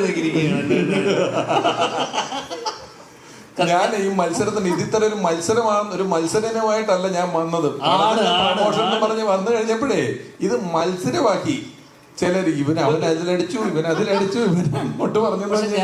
ഞാൻ പൊതുവെ ഒരു ഇന്റർവ്യൂ, നമുക്കൊരു ഇന്റർവ്യൂവിന്റെ പോക്ക്, ഇപ്പോൾ ഒരാൾ സംസാരിക്കുന്നുണ്ടെങ്കിൽ ഇപ്പോൾ സംസാരിക്കുന്ന സമയത്ത് എനിക്ക് എന്തെങ്കിലും കൗണ്ടർ അടിക്കുക, തിരിച്ചു പറയുക, അതിനപ്പുറം ആ മൊത്തം സെഷൻ ഇൻട്രസ്റ്റിംഗ് ആക്കുക എന്നുള്ളതാണ് ഞാൻ എപ്പോഴും ചിന്തിക്കുക.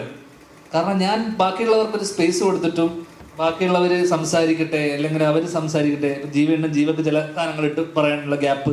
പിന്നെ ഞാൻ ബേസിലൂടെ വർഷം കേഷൻ ചെയ്യുന്ന സമയത്തും നമ്മൾ അവർക്കൊരു സാധനം ഇട്ട് കൊടുത്താലും മാത്രമേ അവർ തിരിച്ച് കൗണ്ടർ അടിക്കുള്ളൂ. അപ്പം നമ്മൾ അങ്ങോട്ട് പറയാനും ഒരു ഗിവ് ആൻഡ് ടേക്ക് ഉണ്ടാവണം. അപ്പോൾ എല്ലാം ചിലവരിപ്പോൾ രമേശേട്ടൻ്റെ കേസിൽ രമേശേട്ടൻ കോൺസ്റ്റന്റ് ആയിട്ട് അടുത്തെന്ത് പറയണം എന്നുള്ള ഡീപ്പ് തിങ്കിങ് ആണ്. അപ്പോൾ നമ്മൾ ശ്രദ്ധിച്ചാൽ മതി, ഇന്റർവ്യൂവിൽ ശ്രദ്ധിച്ചാൽ മതി, നമ്മളൊരു സാധനം അടിച്ചിട്ട് അവിടെ ചിരിച്ചോണ്ടിരിക്കുമ്പോഴും രമേശേട്ടനല്ലേ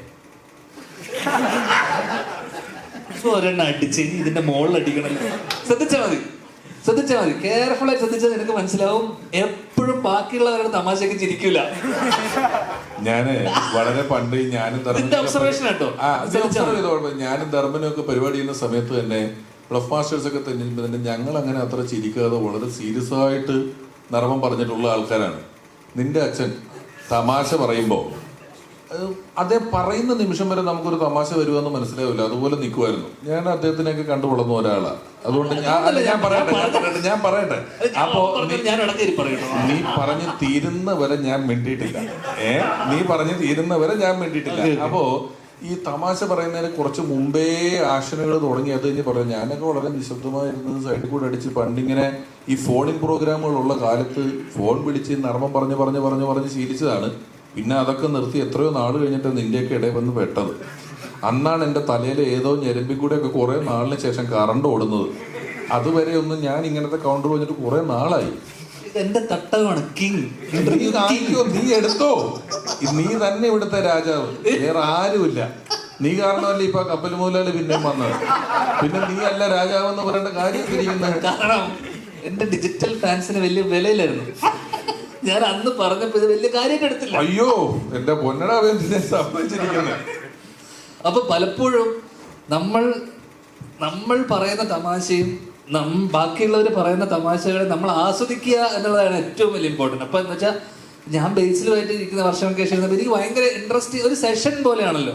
പിന്നെ നമ്മൾ ഈ പറയുന്ന നമുക്ക് പരിചയമുള്ള ഇതിലുള്ള ഒരുപാട് ആൾക്കാരുണ്ട്, ഇവരുമായിട്ടുള്ള ഒരു ഇന്ററാക്ഷൻ ആണല്ലോ സിനിമ ഇതിന്റെ കൂടെ. കാരണം എത്ര പേര് സിനിമയെക്കുറിച്ച് എന്ത് പറയാൻ പറ്റും? സിനിമയെക്കുറിച്ച് നമുക്കൊരു 5-10 വാക്കിൽ തീരും.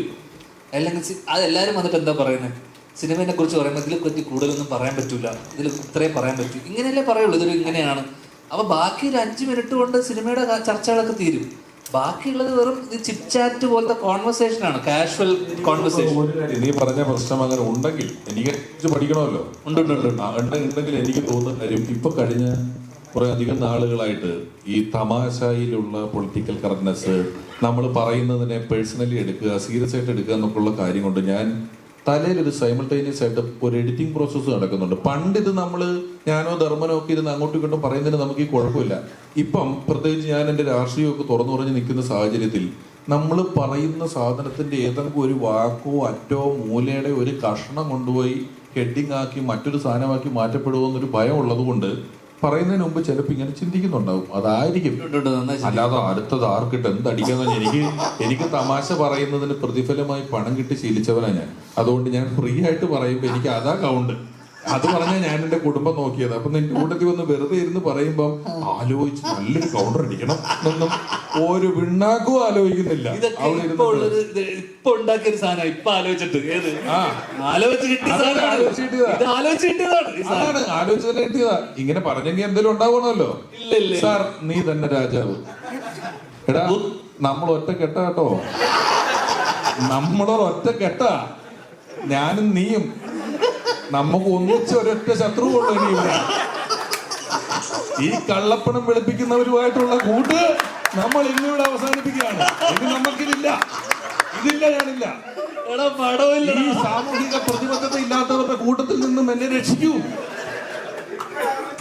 വരൂ നമുക്ക് പോയി എന്തെങ്കിലും സാമൂഹിക പ്രതിബദ്ധതയോടെ എന്തെങ്കിലും ചെയ്യാം. നമുക്ക് കാണ ക്ലീനാക്കാൻ പോവാം. വരുന്നുണ്ടോ? പണ്ട് NSSന്റെ കാണ ക്ലീനാക്കിയിട്ടുള്ള നമുക്ക് ഇപ്പൊ പോയി ചെയ്യാം. റെഡിയാണ്? ആരെങ്കിലും വരുന്നുണ്ടോ കാണ ക്ലീനാക്കാൻ?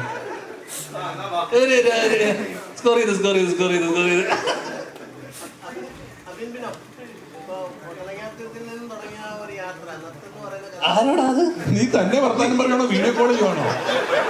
അവൻ വീഡിയോ കോൾ ചെയ്ത് ആരോടോ മിണ്ടുക.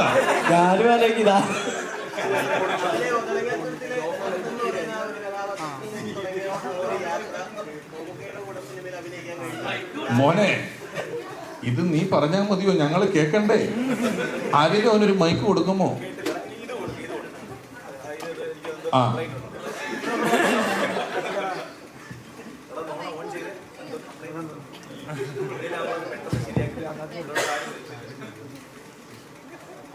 അബിൻബിനോ ഇപ്പം ഒതലങ്ങാത്തുരുത്തിൽ നിന്നും നത്തെന്ന കഥാപാത്രമായി തുടങ്ങിയ ഒരു യാത്രയാണ്. അതിൽ ഇപ്പം മമ്മൂക്കയുടെ കൂടെ അഭിനയിക്കാൻ കഴിഞ്ഞു, ലാലേട്ടൻ്റെ കൂടെ ഇപ്പോൾ അഭിനയിച്ചുകൊണ്ടിരിക്കുന്നു. ഇപ്പം ആപ് കൈസയുടെ ഒരു പ്രധാനപ്പെട്ട ഒരു കഥാപാത്രമാണെന്നാണ് മനസ്സിലാക്കാൻ കഴിയുന്നത്. ആ ഒരു യാത്ര എങ്ങനെ ഉണ്ടായിരുന്നു? പിന്നെ ഈ ഒരു വൈബ് ടീമിൻ്റെ കൂടെ ഉള്ള ഒരു എക്സ്പീരിയൻസ്? നല്ല രസമുള്ള യാത്രയായിരുന്നു. ഒരു സഞ്ചാരിയുടെ ഡയറി ഗ്രൂപ്പ് വൈബ് ഇതേ വൈബ് തന്നെയായിരുന്നു. നല്ല രസമാണ് ഇവരുമായിട്ട് വർക്ക് ചെയ്യാനും. വിനയ് ചേട്ടനാണ് എന്നെ അപ്കൈസയിലോട്ട് വിളിക്കുന്നത്. അപ്പം ഫസ്റ്റ് ധ്യാൻ ചേട്ടൻ്റെ സ്ക്രിപ്റ്റാണ്. അപ്പം ഇതിൽ ക്യാരക്ടറും പറഞ്ഞപ്പോഴത്തേക്കും ചെയ്യാം, എന്നെ കൊണ്ടാകുന്ന രീതിയിൽ ചെയ്യാൻ പറ്റുമെന്നുള്ള രീതിയിലാണ് ഞാൻ ഈ ക്യാരക്ടർ എടുത്തത്. അപ്പം അങ്ങനെ ചെയ്തിട്ടുണ്ട്. അപ്പം ആ ഒരു യാത്ര ഒരിക്കലും പ്രതീക്ഷിച്ചില്ല, അവരോട് രണ്ടുപേരും കൂടെ അഭിനയിക്കാൻ പറ്റുമെന്ന് പ്രതീക്ഷിച്ചില്ല. അത് യാദൃശ്ചികമായി വന്നതാണ്. നേരത്തെയൊക്കെ നത്തെന്ന് പറഞ്ഞായിരുന്നു ആളുകളൊക്കെ അറിയപ്പെട്ടിരുന്നത്. ഇപ്പം നമ്മുടെ നാട്ടിലാണെങ്കിലും നത്തെന്നായിരുന്നു കൂടുതൽ പേര് അറിയപ്പെട്ടിരുന്നത്. ഇപ്പോൾ അബിൻബിനോ എന്ന് പറഞ്ഞു കഴിഞ്ഞാൽ ആളെ അറിയുന്ന ഒരു സ്ഥിതിയിലേക്ക് വന്നിട്ടുണ്ട്. അപ്പം അങ്ങനെ അതിൻ്റെ ഒരു ഇല്ല, ഞാൻ സാധാരണ ഈ ഷൂട്ടിംഗ് സെറ്റിലൊക്കെ ചെല്ലുമ്പോഴത്തേക്കും അഭിനെന്ന് വിളിച്ചു കഴിഞ്ഞാൽ ഞാനങ്ങനെ തിരിഞ്ഞു നോക്കാറില്ല. നത്തെന്ന് വിളിച്ചാൽ ഞാൻ തിരിഞ്ഞ് നോക്കത്തുള്ളൂ. ഞാൻ തന്നെ ആ പേര് മറന്നിരിക്കുകയാണ്. അപ്പോൾ അങ്ങനെ തിരിച്ചു വന്നതായിട്ട് എനിക്ക് തോന്നുന്നില്ല. ഏത് പേര് വിളിച്ചാലും ചീത്തപ്പേരില്ലാതിരുന്നാൽ മതി.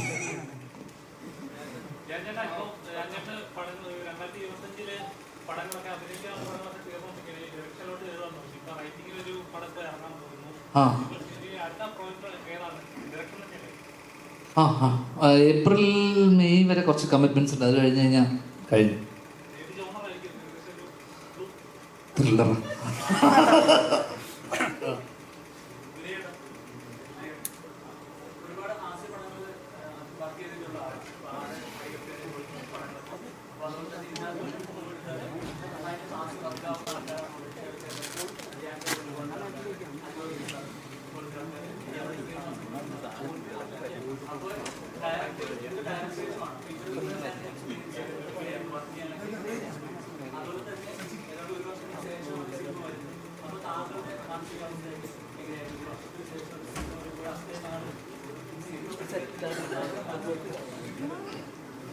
പതിനാല് വർഷമായിട്ട് അസിസ്റ്റന്റ് ക്ലീറ്റസ് തുടങ്ങി ഞാൻ അസിസ്റ്റൻ്റായിട്ട് നിൽക്കുന്നതാണ്. അപ്പോൾ അടികപ്പേര് തുടങ്ങി